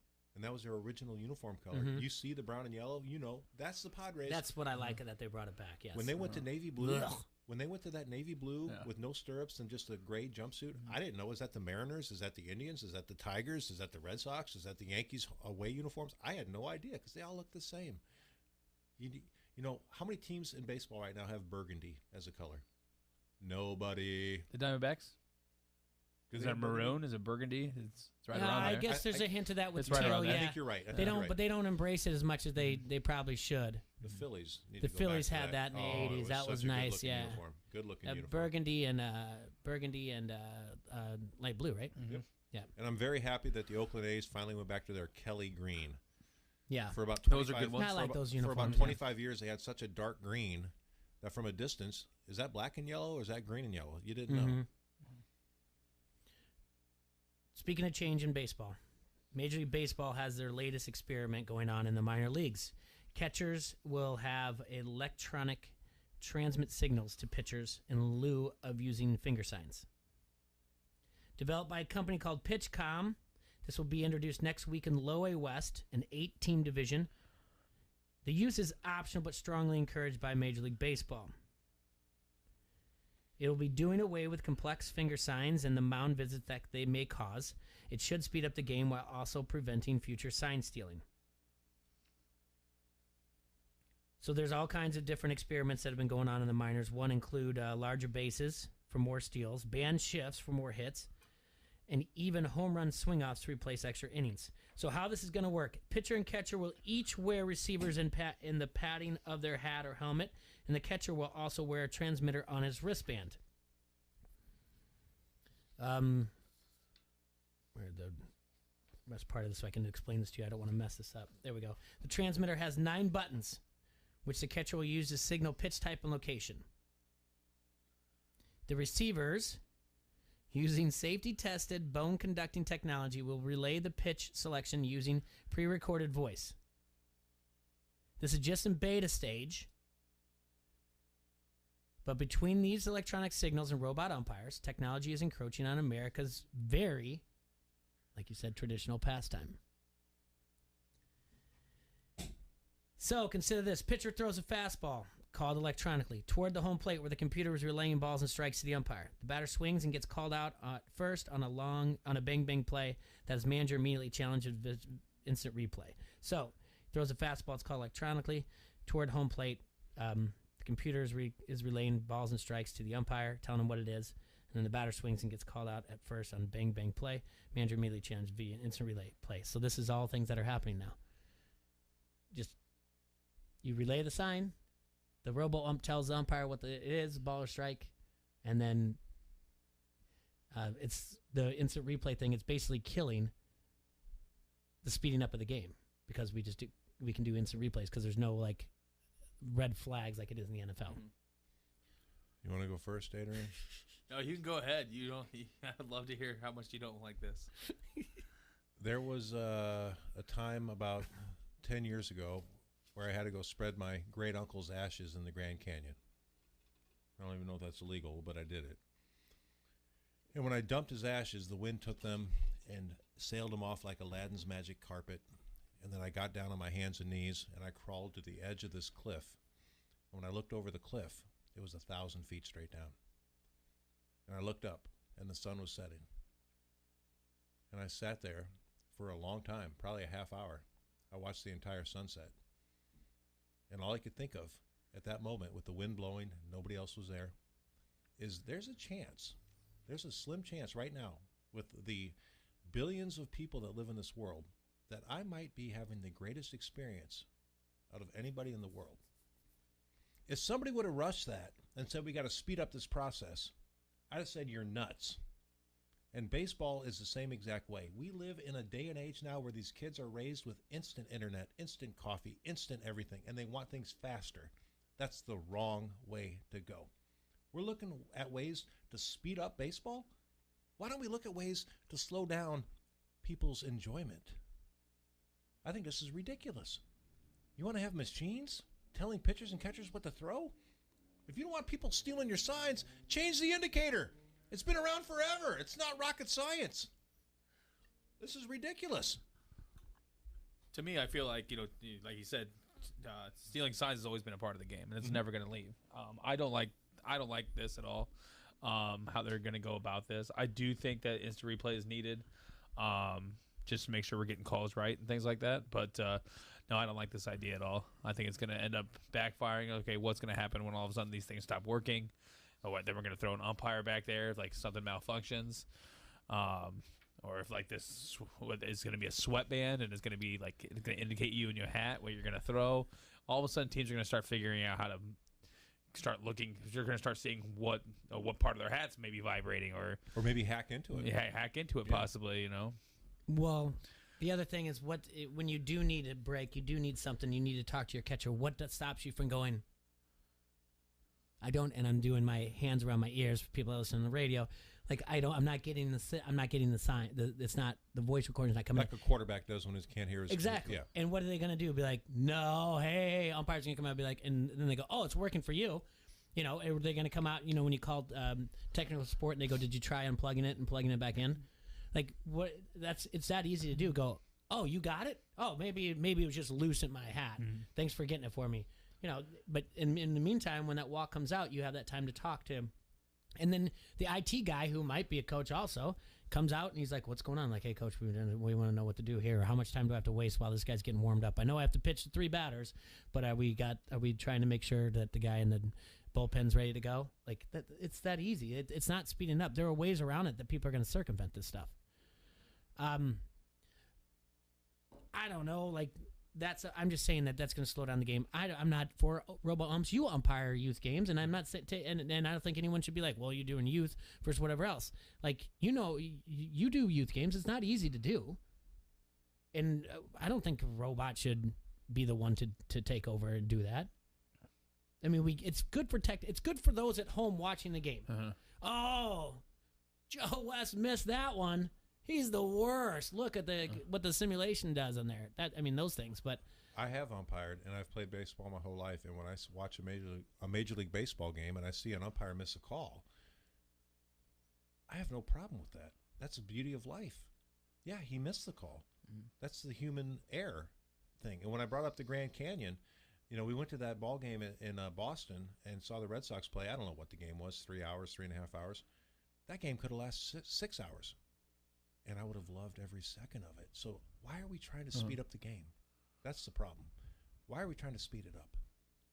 Because this generation has lost the ability to focus and concentrate and enjoy slow things. We have created a society where everything has to be lightning fast.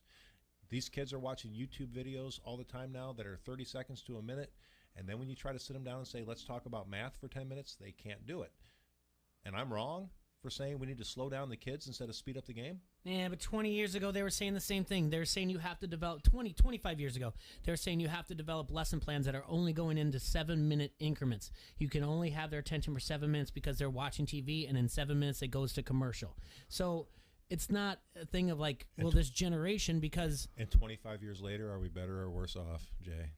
I'm just saying, like, 25 years ago, you could have said that stuff and been like, well, that's why baseball's going down or whatever else, because you need to speed it up. Like, you can't just blame this generation on speeding baseball. It's just, it's losing. It is losing the younger people, but it's also a matter of people don't want to sit for that long a time. They want to They want to socialize and move around. And that's why the Rangers built the park that they did at the absolute wrong time when you're not supposed to have large gatherings.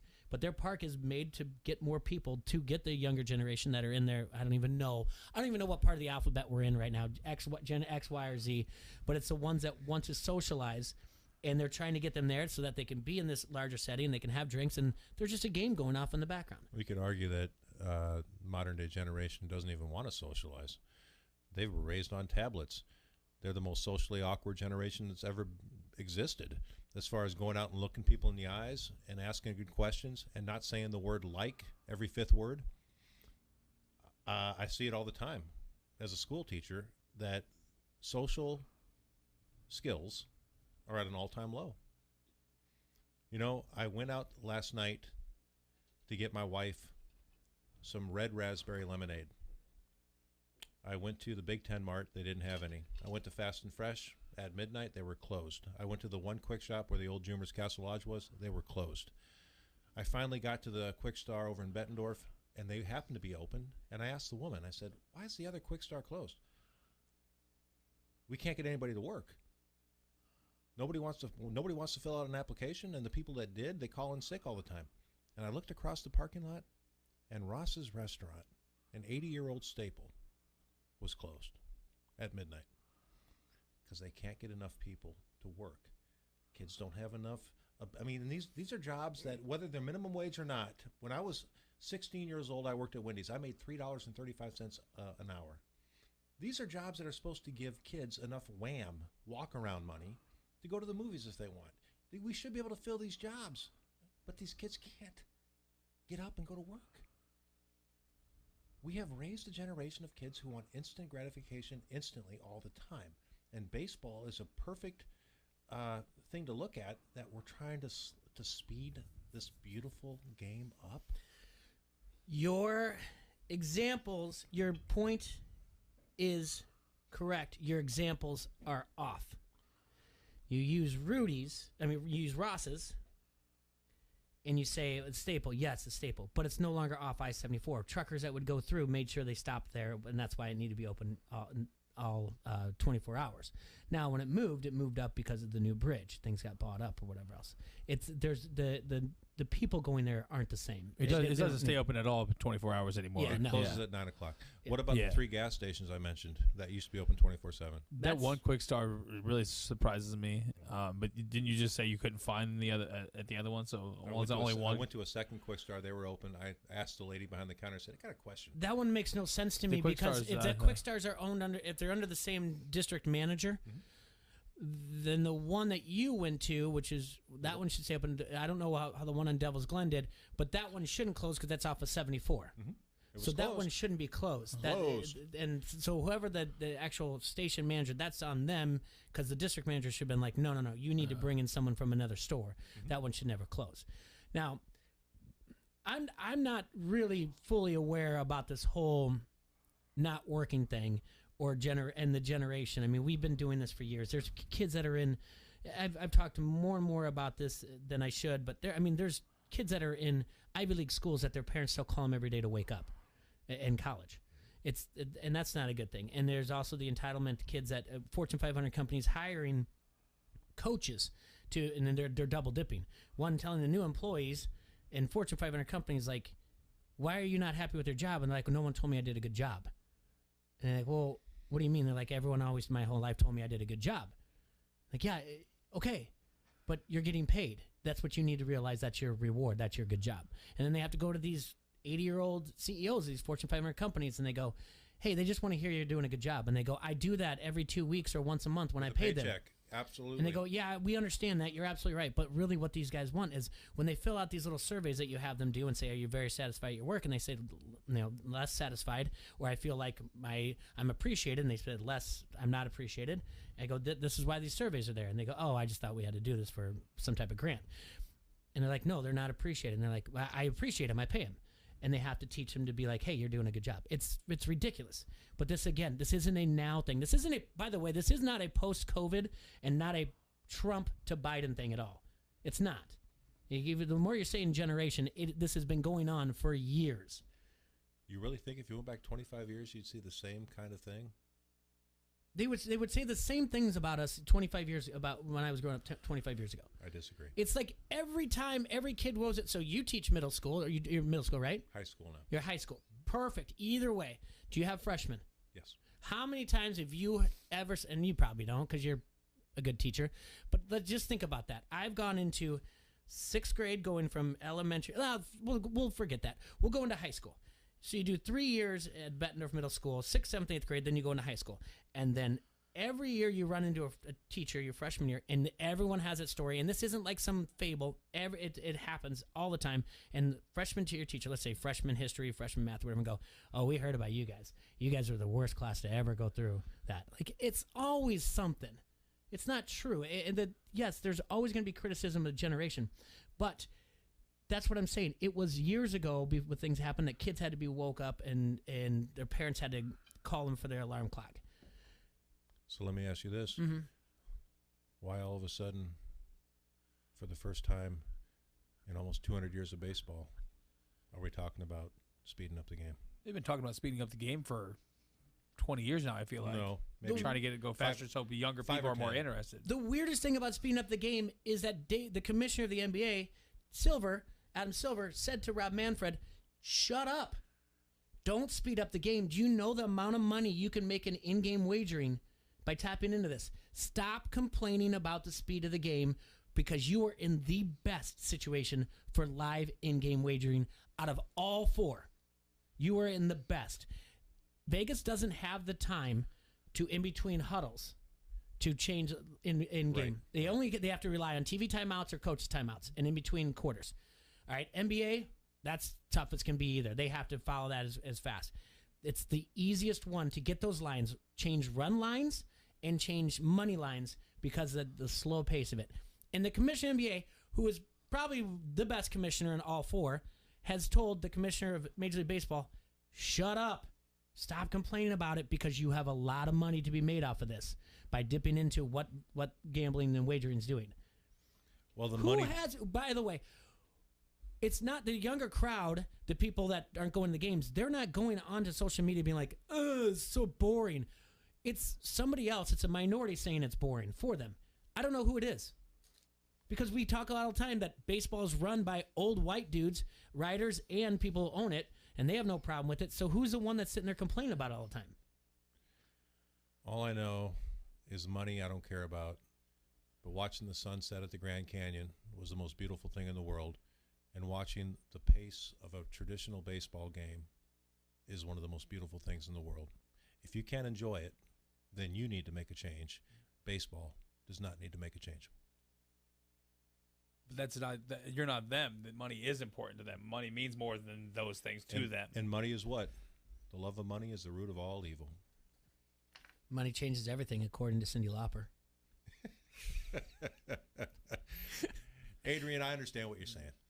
I understand think we all understand what we're saying, and that's what the conversation's for. If I could go to a game and it was a 12-inning, 8-hour game, I would love every second of it. Freezing cold earlier this year. The Cubs-Dodgers going in the 11th inning. It's freezing. It's Cinco de Mayo up there, and I'm with my girlfriend sitting there, and after the 9th inning, she just kept looking at me like, oh, are we going to go even though they're tied?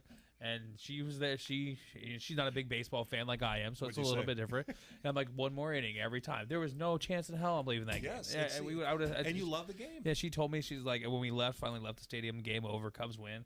And she's like, how many innings were you planning on staying? I'm like, until it was over. Yes. Like, my friends would have made fun of me. I would have gotten crap from Jay, like leaving the game early, I would have never left the game early. We left once when I was really young, Kansas City Royals game. And I had to be... Well, I know it was after 1987, so put me in 6th, 7th, 8th grade. And we left a game, and Bo Jackson hit a home run as we're in the car listening to it, trying to get away from Kansas City. And I was like, I can never do this again. But it is something that you need to, if you want to teach the game, and you need to teach the love of the game and let it happen, and don't force your kids to be like, well, whatever. You know what? My kids don't even ask. When we go to Mountain Park, they don't even ask to go on the Ferris wheel rides or anything like that. Dippin' Dots, that's fine. But other than that, they know it. Yeah. And it took a while to be like, that's not why we're here. Now, my oldest wants to learn how to keep book. You have to teach them that. Yes. As I grew up, and you know you knew my father, I grew up you're at the Ball Diamond, and this is softball, but I mean, you're in Donahue, Iowa, you're in Dixon, you're in down Lindsay, or you're in Walcott. Doesn't matter. There's not a lot of things to do. You can make a wiffle ball game, you do whatever else, or you can sit and watch the game. But we didn't have a tablet, and I can go to TBK with not a dog in the fight. I'll know people, I'll run into people, but I'll go watch softball games. Heck, I'll go watch baseball. It's not really, obviously now everything has gone to softball more. My son's into baseball, so now I'm doing more and more with baseball with him. But I'll go watch softball games because I can sit there for 6 hours and watch. And the good thing is, sitting there and wanting to be around me, now my daughter can sit and watch games, and she likes to instead of that. So that's really what it is. Because of who? If you care. Because of her father. Yes. And you brought up your father. Yes. Rest in peace. Yes. I'm sorry I missed his visitation. That's okay. That's not neither nor there. I'm just saying, like, if you want things to change, just continue to do your things. What I want to say is, first of all, your father, if it wasn't for your dad, who just passed away a few weeks ago, I would have missed out on 15 of the best years of my life. Fast pitch softball. I also would have never met my wife. Fair. Isn't it amazing how one man can affect so many people's lives?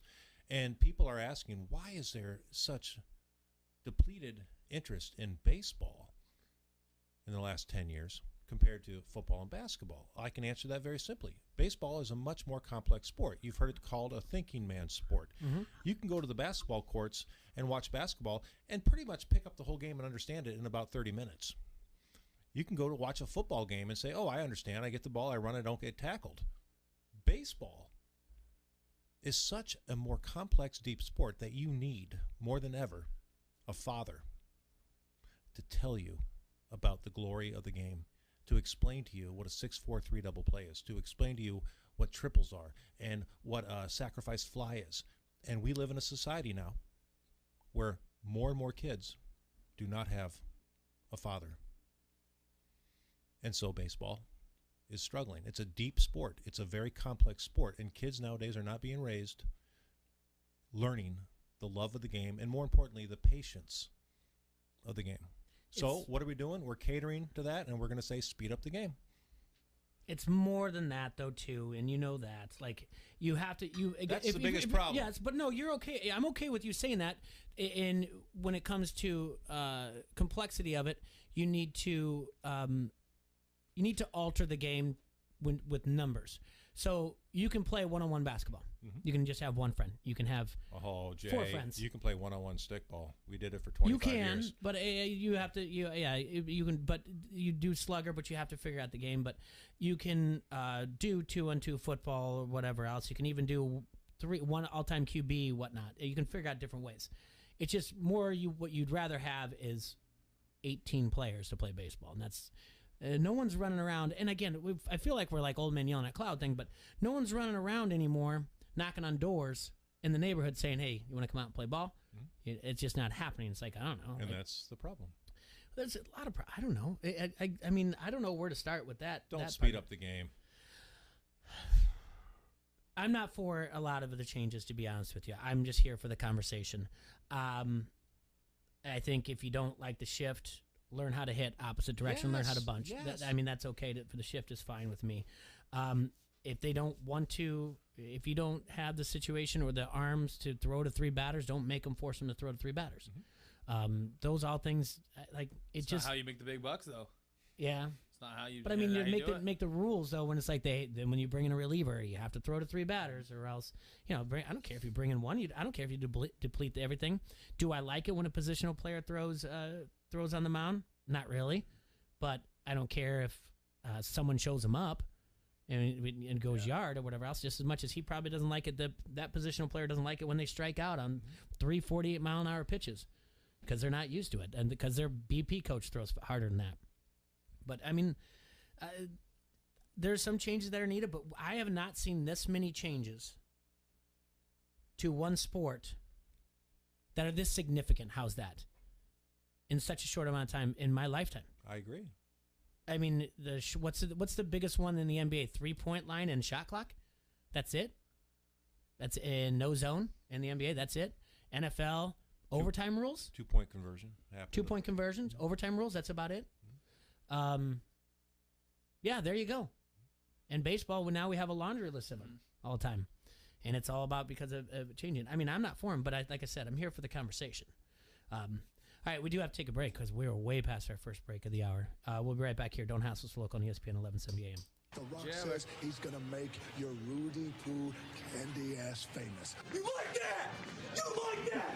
Give me a hell yeah! I said give me a hell yeah!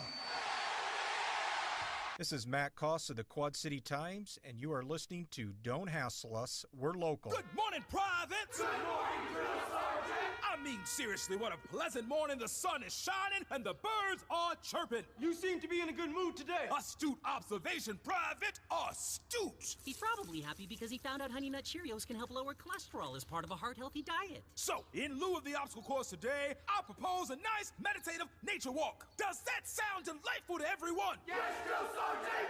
Have a change of heart with Honey Nut Cheerios. Learn more about Honey Nut Cheerios by picking up a box at your local store.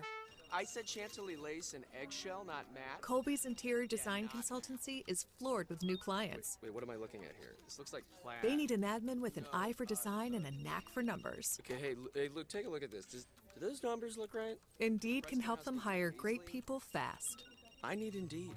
Indeed you do. Screen for quality candidates with the skills your role needs with Indeed assessments. Visit Indeed.com/credit and get $75 towards your first sponsored job. Terms and conditions apply. This is Claudia's O'Reilly Auto Parts story. I had just moved to a new city and barely even knew where the grocery store was yet. When my car wouldn't start one morning, I didn't know who to ask about local shops. But I remembered a name from back home, O'Reilly Auto Parts. I called, and they pointed me to a great mechanic just down the street. Now, I feel a little more at home. O'Reilly Auto Parts. Janae and Golick Jr. There are not a lot of places that actually get to claim a cartoon leprechaun. I am one of those places here. And so if anyone should understand what the Boston Celtics faithful, because I saw Big Baby Davis, I think Kevin Garnett, both spoke out defending Lucky after Kyrie Irving just went too far and stomped on him at half court of TD Garden. I think it's pretty fair to say I love Notre Dame more than most people love anything. Like, it's a weird obsession. Notre Dame's kind of like weird like that in general. And even I don't know if I missed the day they were handing out this lifelong competitive juice. I could not find it in me to get upset if another team decided to do that to the Irish. It's like I'd be more worried about the fact that we just got blowed the hell out. You can do whatever you want. Throw 40-yard touchdowns at the end of the game. If we're losing by 40, I'm sitting over there wondering why were we so bad that we lost by 40. Janae and Golick Jr. 3 to 6 on the Quad City Sports Leader, ESPN 1170. Benito's line cook just threw in his kitchen towel. This order needs to go out right now. He needs to find help before his customers are left waiting. So sorry. We'll be right with you. Who's got table 6? Indeed can help him hire great people fast. I need Indeed. Indeed you do. With Indeed Instant Match, we immediately show you quality candidates whose resumes on Indeed meet your sponsored job description. Visit Indeed.com/credit and get $75 towards your first sponsored job. Terms and conditions apply. It's time to rise and grind. Keyshawn, J. Will, and Zubin. Julio Jones does move on. He will be with the Tennessee Titans. And Key, you were shooting it down, saying it's not a good fit. You're looking at him and you're saying production is going to come because they're going to throw the ball. They're not going to change their style. They've gone to the AFC Championship game, a couple playoff appearances on the backs of that running back in Derrick Henry. You think about the philosophy and style that Vrabel wants to play. They want to be big up front. They want to run the football. So you trade for Julio Jones, when many people think Julio Jones is on the way backside of his career based on injuries. But I don't necessarily like it for Julio, and I don't know what to make of it for the Titans because of the style of play. They're not going to be the Seattle Seahawks, the New England Patriots, the Kansas City Chiefs. They're not going to do that. Keyshawn, J. Will, and Zubin. Mornings on the Quad City Sports Leader, ESPN 1170. Hey, I'm Andy. If you don't know me, it's probably because I'm not famous. But I did start a men's grooming company called Harry's. The idea for Harry's came out of a frustrating experience I had buying razor blades. Most brands were overpriced, overdesigned, and out of touch. At Harry's, our approach is simple. Here's our secret. We make sharp, durable blades and sell them at honest prices for as low as $2 each. We care about quality so much that we do some crazy things, like by a world-class German blade factory. Obsessing over every detail means we're confident in offering a 100% quality guarantee. Millions of guys have already made the switch to Harry's, so thank you if you're one of them. And if you're not, we hope you give us a try with this special offer. Get a Harry starter set with a 5-blade razor, weighted handle, shave gel, and a travel cover, all for just $3 plus free shipping.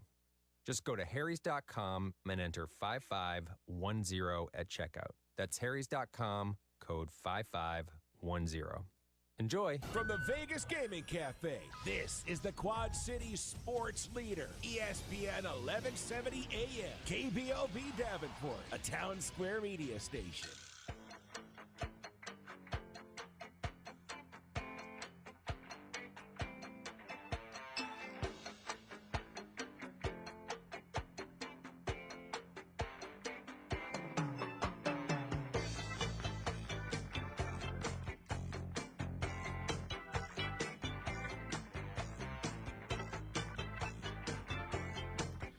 Welcome back to Don't Hassle Us, We're Local. Adrian had to step out, so it's me and Jimmy just reliving some of our good old days playing softball and talking sports, and we're going to continue to talk sports.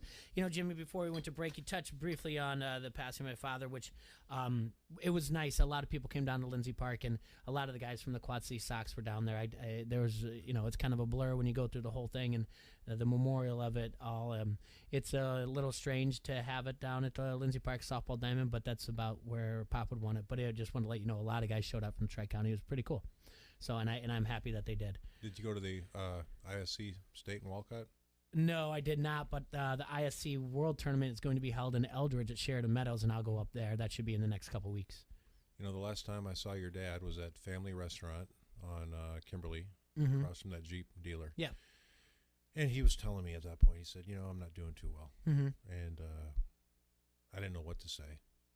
But he told me, I remember the last thing he told me was he was going to be at the ISC State Tournament. And he didn't quite make it. But you know what? No, he didn't. No, yeah. He was there. Yeah, I thought, it's he was there. There was a lot of things I thought he was going to do. And once it's a funny thing, and we can make it sports talk to it. And it's not funny.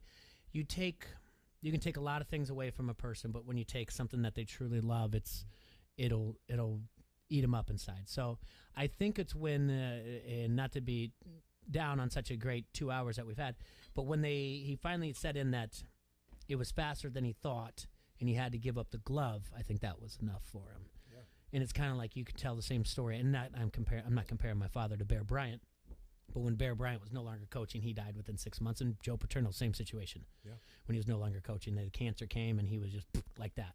So it's one of those things, like, I know, and I guess we can also equate it to, where the red fern grows, old Dan and little Ann, old Dan passes away, little Ann follows afterwards because they're together, and so it's just something that they loved each other. And that's one of the things that just that love inside, if it dies, it can change the way your outlook on what you want to do. But I tell you what, he held on for a really long time, though. He did. He had a few days. He went on longer than I How thought old it was was he gonna when be. he passed away? Oh, geez. I should know this right now off the top of my head. 75? Yeah. It's an okay life. He lived a good, long life. I should know. I wrote the obituary. I don't know that off the top of my head. He did exactly what he wanted to.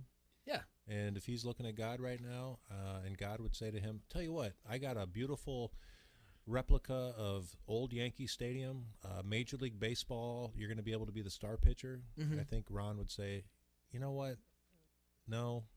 Can you give me Victory Field at Walcott? Yeah. Can you give me a little bit quicker fastball? But yeah. Give it back to the day. Yeah. Let me pitch a no-hitter. I don't know if he ever had a day. Let me pitch a no-hitter at Victory. I think that'd be his heaven. Yeah.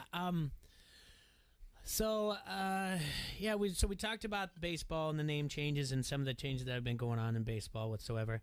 How much are you following the major leagues right now, Jimmy? I know you just got done with the trip, but are you still following standings day to day, players and everything else? Yep. I can't believe the Giants have the best record in baseball. Yeah, that's surprising even to the Giants, I believe. And even when people can predict that they're going to fall off, they're still doing well. I mean, they took 3 out of 4 of the Dodgers just last week. Dodgers arguably probably had the best odds in baseball at the beginning of the season to win. The Yankees had second best, and the Yankees are in some serious trouble. 9 games back, and they cannot. They're in a weird situation. The Yankees can't be sellers, and they really shouldn't be buyers. So they're just going to have to eat the season. Yeah. You remember the Giants teams of the early of this early part of the decade? They won it in 2010, 2012, 2014. That was sure. You could say that's a dynasty. How many of those players? Is there anybody from that roster that's still on that team right now? For the Giants? Yes. Buster Posey. Is that it? Yeah, definitely. The rest I couldn't tell. I don't think so, no. I don't think so. That's just it. You don't have a Brandon Belt. I don't think Brandon Crawford's still there. He might be still there. I don't know. That guy. You don't have Tim Lincecum. What happened to Timmy? I think his arm just fizzled out. I don't know. I think when you're 5'7" and weigh 95 pounds and you're throwing 100 miles per hour, it's bound to happen. Yeah, I think I don't know how he did what he did. I don't know either. I just think and he could have been cast as Loki. He could have been cast as Loki. He could have been cast as the kid who grew up from Dazed and Confused, and Yep. it could have been like this is what Mitch is doing this real live day right now. Are you paying attention to anything for like the trade deadline, or does that get you going at all? Like I said before, there's so much change; it's hard to keep up with. All I know right now is, I'm a Kansas City Royals fan, and they're not doing too well. Mm-hmm. I'm really pulling for the Chicago White Sox. I know they have the best record in the American League. I think that would be fantastic to see them with Tony La Russa. I should know this, but I do not. If he wins a World Series this year, La Russa, that's 3 different clubs he's won a World Series with. Has there ever been a manager that has done that other than La Russa? Okay, that's a good question. My follow-up question will be, has there ever been a manager who was already elected in the Hall of Fame do it? Oh, I would say absolutely not. Okay. Three different clubs. Three different clubs. 3 world championships. Anybody listening out there, if you can look that up and let us know? That's a great question, but it's going to come up with like something weird like Connie Mack or whatever else. I know there's been about a dozen who did it with 2 teams. Yeah. Here, I'll look it up. You keep talking. Sure. Let me get out my old man reading spectacles. Yeah. White Sox, Brewers. That'd be a great World Series. Yeah. Keep it here in the Midwest. It's it'd be Major League Baseball will say that's terrible. The big thing about the White Sox is they just activated Eloy Jimenez off the DH at the DL, and he's the guy that tore his pectoral muscle before the season, so that's huge for the White Sox, which means probably if they're going to be buyers, it would have to be an arm here or there. That's one thing. So the White Sox are in a good position where they're at, and if we are going into it right now, they would be, they would have to play probably Boston. If we were going with the standings right now, how it would go? Houston would play the wild card, which is most likely to be the Rays or Toronto Blue Jays. The Rays or Toronto Blue Jays would have to play in the wild card. Boston would have the White Sox in the first round. In the National League, the Dodgers and the Padres most likely would be the wild card. And they would have to go on to play Giants, who have the best record in the National League. Milwaukee versus the Mets. I don't know if the Mets are going to be able to hold on. They're going to have to make a trade more than likely for like Chris Bryant, if we're going to see that at all. So, what are you looking up? Just multiple? There has been one. Okay. All right. You have about a dozen managers who have won it with 2 teams. But I see here, and this could be wrong because I think they might be saying just coaches. Let me see here. Right here it says that Bill McKinney won a World Series with Pittsburgh, St. Louis, and Cincinnati. Well, in 1934, 1945. Long time ago. Yeah. So if La Russa's on here because he's won it with Oakland in 1989 and Seattle St. Louis in 04. I'm sorry, 06. Huh. But that's it. They have only one guy listed here that has been on 3 world championship teams. Bill McKenchny. McKenchny. Pittsburgh, St. Louis, and Cincinnati. And I'm sure this is back, at the early 1900s. So that'll be something.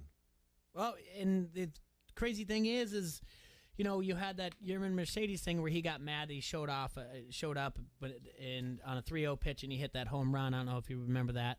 And he didn't like it, and Lewis said, we're going to deal with it. And I was critical of him, too, and being like, this guy is not going to hold the clubhouse if he keeps this up. Like, he's just old man, doesn't know anything. Like, he messed up putting in a pinch runner in for his pitcher in interleague, and he's like, yeah, I don't know the rules. You guys know them better than I do. And everyone's like, how do you not know the different rules? Again, changing the rules in Major League Baseball. He's used to his old ways. He didn't realize the situation was they went to extra innings. They go into that international tiebreaker. We know it as international tiebreaker. They don't call it fast pitch. Yes, they don't call it that. And the out before was a pitcher, but there is a rule that if it is a pitcher, you can take the guy that's in the order before the pitcher, and he left his pitcher in there. And they were like, why'd you do it? And he's like, because we had to put the last one in. And they said, well, the rule is that, and he said, oh, well, I guess you guys know the rules better than I do. And that's where people were like, the game's slipping away from him. Yes. And now, look at it. I mean, they've had their injuries, but they still keep winning. It was a tough one. Losing 2 out of 3 of the Brewers was not good, but to bounce back on the game of the week, ESPN Sunday Night Baseball was a big win for them, and Lance Lynn now is 10-3 on the year. So, and then that Mercedes guy you were talking about, Yerman. Is he? He said he was going to retire. Yeah, then he reported like the next day to AAA Charlotte. He said no. Yeah. All right. They were like, no, you can't do that or whatever else. You got the best job in the world, buddy. Yeah. Even if it's AAA. Yeah, so he So who do you like in the National League? When I did my preseason predictions, it was going to be Twins versus the Dodgers in the World Series, Twins winning, but that's gone terrible. Are your kids Royals fans? Yes. Okay. My one son is a Cardinals fan because Okay. I married a diehard Cardinals fan. 2 of my 3 are Royals fans, but my one went rogue, and he went out and picked up poop in the backyard for 2 weeks to save up enough money to buy an Albert Pujols official jersey. He's got the Cardinals cap. He loves the Cardinals because my wife loves the Cardinals, so they have a bond there. We had a pushback for a while. My oldest, Sophia, was always like, she's like, she'll be the first to be like, well, we're Hawkeye fans and we're Twins fans, and moving on from there, it doesn't really have much. My son was always the one that has a pushback, like I'm gonna like whatever I like, And don't get me wrong. So at about 4, when he was 4, and so Sophia would have been 6, the Cubs are against the Mets in the NLCS 2015, the year the Royals won. So they're on the television a lot because I watch baseball. And then 2016, the Cubs win, and they just kind of were like, well, do we like the Cubs? Because they're on all the time. Like, now we're just watching a lot of baseball now, more than we do, because they don't really pay attention when I'm just watching a Twins game randomly. So Soph is kind of like learning that way. Now all of a sudden, he's really into baseball more, and he's telling me he's a Twins fan. I'm like, bad year to pick, guy. Like, this is not the time I want you to, like, follow the Twins. I was like, you can be fair weather all you want. We can get back to that. And he's like, no, I'm good. So I don't really push him one way or the other, but it's fun that he's getting into baseball more and more. But who do I like in the National League? To come out of the National League, I still think it's coming out of the West. I think it could be Giants, Dodgers, or Padres. I really do. I hope it's the Padres. I do too. Because I want the younger generation to see someone as exciting as Fernando Tatis, and I want those uniforms that people be like, that is a good-looking uniform. I do too. And I know the way you feel about uniforms. Like, got to look good out there. In the American League, I like the White Sox. Astros are right there, too. I said before the season even started, I said White Sox, Padres. I don't know if that'll happen. Yeah. I would go more for, I think, the Brewers and White Sox. That wouldn't be bad, and then to create like a new rivalry, that's just not the, Cubs Brewers type of thing. If the Brewers pull off like Chris Bryant from the Cubs, that would be the ultimate Cubs FU to the White Sox type, but not really to the White Sox. But if a way that the Brewers won the World Series. Here's a question for you: how many years will it be before the Cubs are contenders again? It's going to be a while. Especially, we're going to find out within this week, by the 31st trade deadline, what's going to happen here. What about the Cardinals? Will they be contenders in the next 5 years? I don't think the manager the Cardinals will be there much longer. And I mean, Yachty's not going to be there much longer. They've got to make some changes too. But we're going to have to do our last break of the hour, and it's going to be the break. It's going to be the end of our show. Jimmy, tomorrow we're going to be back? Absolutely. Okay, we got the women's softball game to talk about. We got a lot more going on. I'm sure gymnastics is going on. Men's gymnastics started, but we have Olympics. We'll have so much more to talk about. And we haven't even, good for us, we barely even talked about the NFL. We're one of the few sports shows that can pull that off.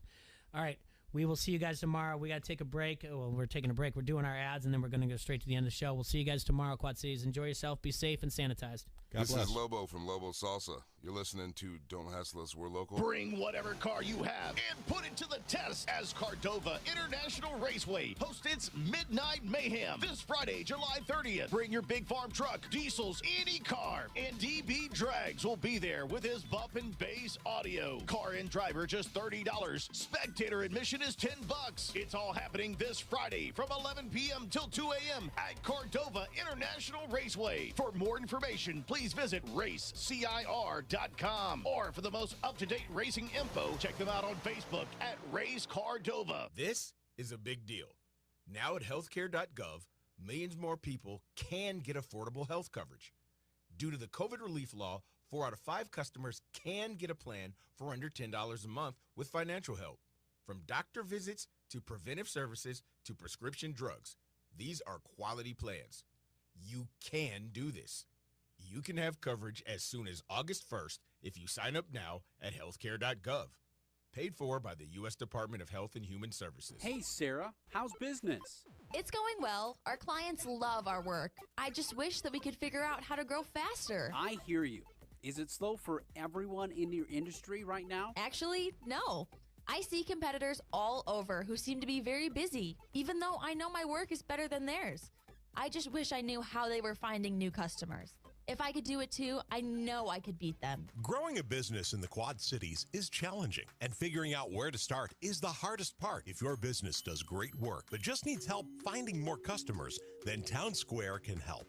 Go to mylocalcustomers.com for a free competitive analysis that'll show you how the most successful businesses in the Quad Cities grow and how you can do it too. These strategies are simple, and we can show you how to apply them to your business. Be one of the first businesses to sign up, and you'll receive $500 in free advertising on this radio station. Visit mylocalcustomers.com. That's mylocalcustomers.com. Your schedule is busy, so when you have an air conditioning, plumbing, or appliance problem, you want to call someone you can trust to give you an honest, no-hassle assessment of your situation. TMI's technicians will show up on time and will work tirelessly to fix the problem right the first time. And if you need a new air conditioner installed, there are great manufacturer and utility rebates available so you can still save big money. For courteous, on-time service fixed right, call the professionals at TMI today. Pointing you in the right direction.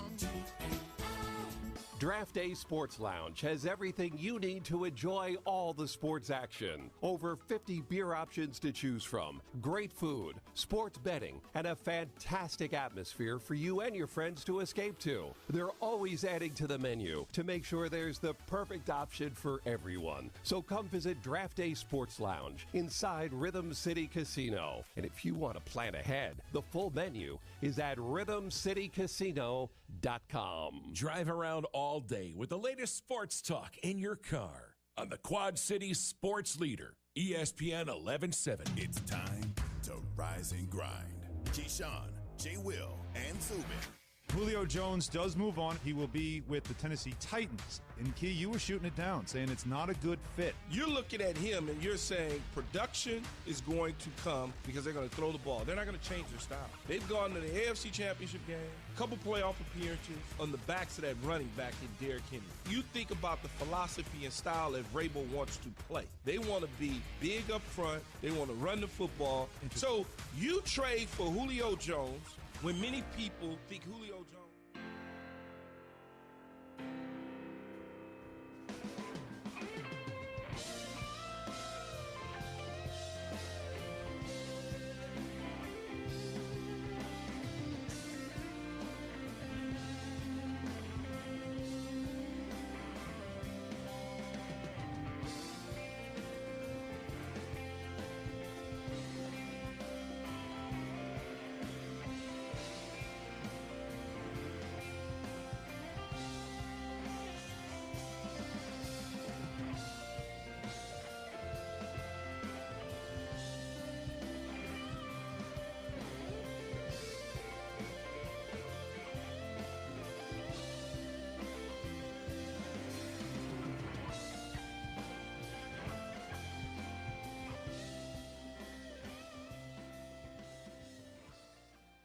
from the Vegas Gaming Cafe, this is the Quad City Sports Leader, ESPN 1170 AM, KBOB Davenport, a Town Square media station.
Training camp currently has 22 active lawsuits against him, alleging sexual assault and inappropriate behavior. Colts coach Frank Reich has tested positive for COVID-19 despite being vaccinated. GM Chris Ballard says Reich testing positive and showing no symptoms shows the vaccination works. Next Monday is the earliest that Reich can return to training camp. This is the Max Kellerman Show. Max Kellerman Show on ESPN Radio.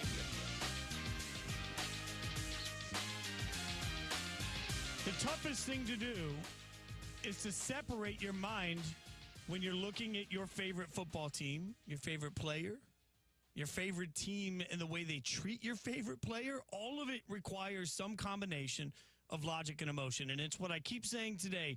We've got to learn to compartmentalize if we want to properly evaluate our favorite situations going into the fall and really everything that impacts it. It's the Max Kellerman situation on show, the Max Kellerman Show on ESPN Radio and ESPN Plus. The Max Kellerman situation. Like, that's a new show name. I'm just coming up with, you're welcome, Max. We're also on Sirius XM Channel 80. Jason Fitz in for Max. We're presented by Progressive Insurance. All of our guests joined us on the Goodyear Hotline.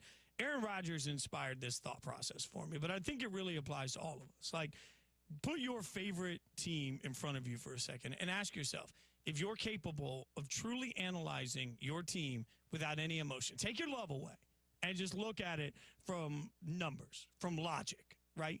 Look at it not from potential, but from where your team is today, right? Look at it from what you've seen on the field. And you get a much better representation. Like, I try and do this exercise every year. I honestly do with the Raiders. And part of the reason that year in and year out, I've been pretty decent at predicting how the Raiders are going to be that particular year is because I'm able to turn around and take all the way my fan wishes away. Like, this isn't Aladdin, you know? You don't have to stay one jump ahead of the bread line. No, you can't come in, rub the lamp, and get whatever you want. Like, you have to actually look at all of these situations purely with logic. And when you do that, things get a lot clearer. Think about what we're seeing right now with Aaron Rodgers. Again, I've been saying this throughout. I've been saying this for months at this point. Aaron Rodgers' situation was going to play out with some level of logic, not emotion. Because, frankly, both sides are so emotional, at some point logic has to win. So now, as multiple reports continue to come out that it looks like Aaron Rodgers is considering coming to camp, I would say, okay, what else was he going to do? Sit at home? Tell the Packers to shove it? Okay, well, then they're going to make him write a check. Like, you've got to look at all of this stuff, not from the stance of what you wish you could say to your future ex, but instead what you actually have to say in the moment. Maybe Aaron Rodgers and the Packers are going to get divorced. But through the entire process of that divorce, there are different stages. There's the stage where you talk through your attorneys with a lot of emotion, and then there's the stage where you sit down and you look at the entire situation with logic, and that's where we are today. Now, it's not the only quarterback that we're in that situation with. I mean, obviously, the Deshaun Watson situation, to me, is one of the most under-talked about NFL stories I've seen in years. And you got to think about risk-reward. Not from an emotional standpoint. Not from a I want to watch my favorite team win standpoint. No, because let me be clear. If we're just talking about the emotion of the starting quarterback, Deshaun Watson is a top 5 quarterback in the NFL, in my opinion, and automatically makes teams not just better, drastically better. You put Deshaun Watson on most teams, he makes your team drastically better. You put Deshaun Watson on the Denver Broncos, I'm just going to spend the fall drinking. You put him on the Raiders, as much as I love Derek Carr, I am going to feel better about this season going in. Why? It's no slight to Derek Carr. Fact is, Deshaun Watson is that stinking good. But, and this is a huge but, when it comes to the conversation about Deshaun Watson, none of it can be based in emotion. It all has to be based in logic. And the logic to me says there is 0% chance, none, no chance any team in the NFL can or should take the risk that comes with trading for Deshaun Watson. Not because of anything he's done on the field, but because everything that is alleged off the field. Now, there's plenty of time for the allegations to work out, to figure out what's going to happen. As right now, there are 22 active civil lawsuits alleging Watson of different types of sexual assault. All right, that's 22. That's all going to work itself out. And again, I'm going to take all emotion out of this. I'm going to speak to you just logically. I'm not even going to speak to you about guilt or innocence. I'm going to speak to you about the fact that you are sitting here as a GM saying, we don't know the answers. According to several reports, he won't even be deposed legally until February, after the season. So if you believe what we're seeing now, and Sarah Barshop, our great ESPN NFL Nation reporter for the Texans, is one that is reported that the Texans are looking at the possibility of a combination of players and high draft picks of five total, players and draft picks. That's what it would take to acquire Deshaun Watson. Makes a ton of sense. How do you do that if you have no idea what will happen in February? Now, you can investigate, you can talk, you can try, you can interview as many people as possible, but you can't know with any certainty. Because you, as an acquiring team, can sit down with Deshaun and his lawyers, but you're not deposing him legally. A deposition's a much different thing. You, as a GM, can sit down and talk to the NFL, and the NFL can go through their own investigation. But that's not a deposition. It's a totally different thing. So what do? You have to look at the if this, then that, logically, not emotionally, of acquiring Deshaun Watson. The best case scenario, you've acquired somebody for a combination of 5 players or draft picks, high draft picks. You've leveraged the entire future of your organization. You've made yourself better today. The best case scenario is your team has acquired this player and suddenly you are in the playoff hunt. That is a spectacular best case scenario. Now, what's the worst case scenario? Risk reward. What's the risk? The risk is you've leveraged the entire future of your fan base only to then find out that through this process, he's guilty. Through this process, even if he's not guilty, so much information comes out that you now have to justify to your entire fan base why you felt comfortable acquiring somebody on the possibility that they may not have done this. That's a big ask. That's a big ask in any year, but that's particularly a big ask in a modern society that is more aware of these things than ever before, and rightfully so. Let me say that loudly, and rightfully so. It's the Max Kellerman Show. Jason Fitz filling in for Max. You guys can chime in, 888-SAY-ESPN, 888-729-3776. You can tell me why I'm wrong. You can tell me if you think that there's some way that this acquisition can happen. I just can't figure it out. Now, all of this does beg the question, why do you even report to camp? There's a couple of different sides to this. We'll start. I'll give you the NFL side on it for in a second, but we'll start with what Ed Werder, ESPN NFL reporter, said about why Deshaun chose to show up. Watson wanted to secure his $10 million salary. The team could any NFL team can fine a signed player who doesn't report to training camp $50,000 a day. So if Watson had chosen to miss training camp and all of the preseason games, that would have cost him over $3.5 million. And I think the other thing that's noteworthy here is he does still want the organization to trade him. He prefers not to return to play for the Texans in the future. But this, I think, Jay, allows him to protect his salary.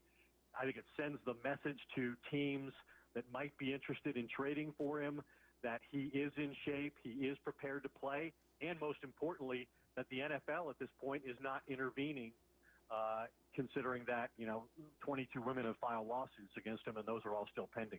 Think about everything you just heard from Ed Werder. None of that speaks to emotion. All of that speaks to logic. Why is he at camp? He wants his money. Logically, he's got to go to get paid. Logically, he's got to show everybody he's in shape. Logically, he's got to remind everybody that the NFL hasn't given us a single ruling. Why? Because the NFL hasn't had to. The NFL has an exempt list. And at any point, they could choose to put Deshaun Watson on that exempt list. But this is a complicated issue for the league because right now, what you have are civil accusations. Civil accusations lead to an exempt list. Well, all of a sudden, for how long? Is the NFL prepared to look at one of their star players with a franchise and say, hey, it's going to take a long time to sort out, so we're just going to make you sit for a year? Oh, that's a tough situation for the NFL to be in. So now we look at it again, all from logic. I think that the NFL is likely to step in at some point if needed. But even as we wait, no word from the NFL isn't the same as an endorsement from the NFL. What do we know about the league? They speak when they need to. What do we know about players? They're doing what they have to. What do we know about the team? The team right now, the Texans, have positioned themselves with multiple quarterbacks this offseason. They're preparing for a life without Deshaun Watson. The question is, who's prepared for a life with Deshaun Watson? And as they prepare for that life, are they willing to mortgage the future of the franchise, knowing that there's a possibility with what we know today that things could go incredibly poorly for everybody? That's the variable that I don't know that we can predict. And without being able to predict that, I can't see how anybody in a front office would trade for him. I can see this. If there's anybody that will know the answer and give it to us straight, it's Louis Riddick. He joins us now, ESPN NFL front office insider on the Goodyear Hotline.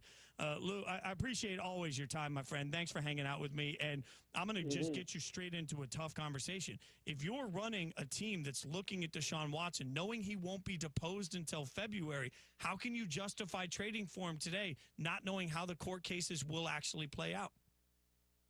Well, you can't really justify it.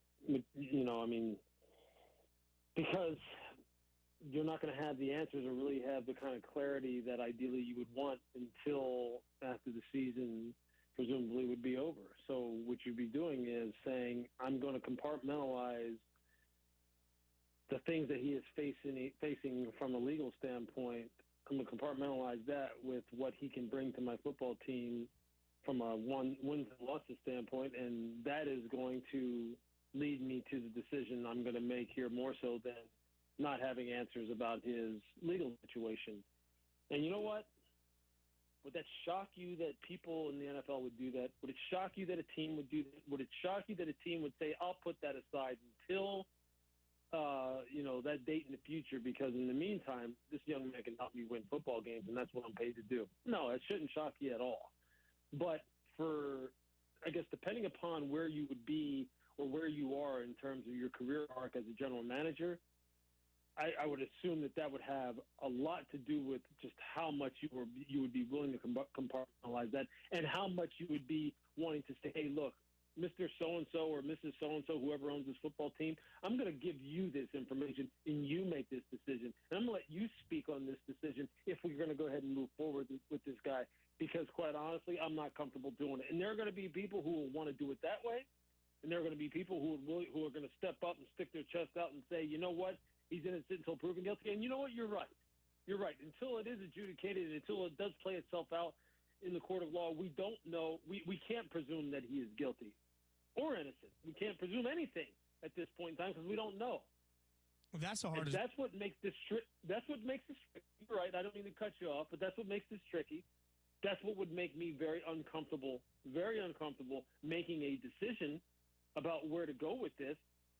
And that's where, you know what, somebody, somehow, some way in the league, I think needs to step up and kind of help provide some direction on this issue, because if you leave it up to the individual teams, you're going to have some that say, yeah, I'd do it, and there's going to be some who would say, no, I wouldn't do it. And I just don't know. Is the league just going to sit back and not do anything and just let the individual teams decide this because they don't really want to – they don't feel as though they themselves have enough information as it relates to their investigation to really hand down some kind of judgment as to whether or not he should go on the commissioner's exempt list? I mean, it seems like it's heading that way, doesn't it?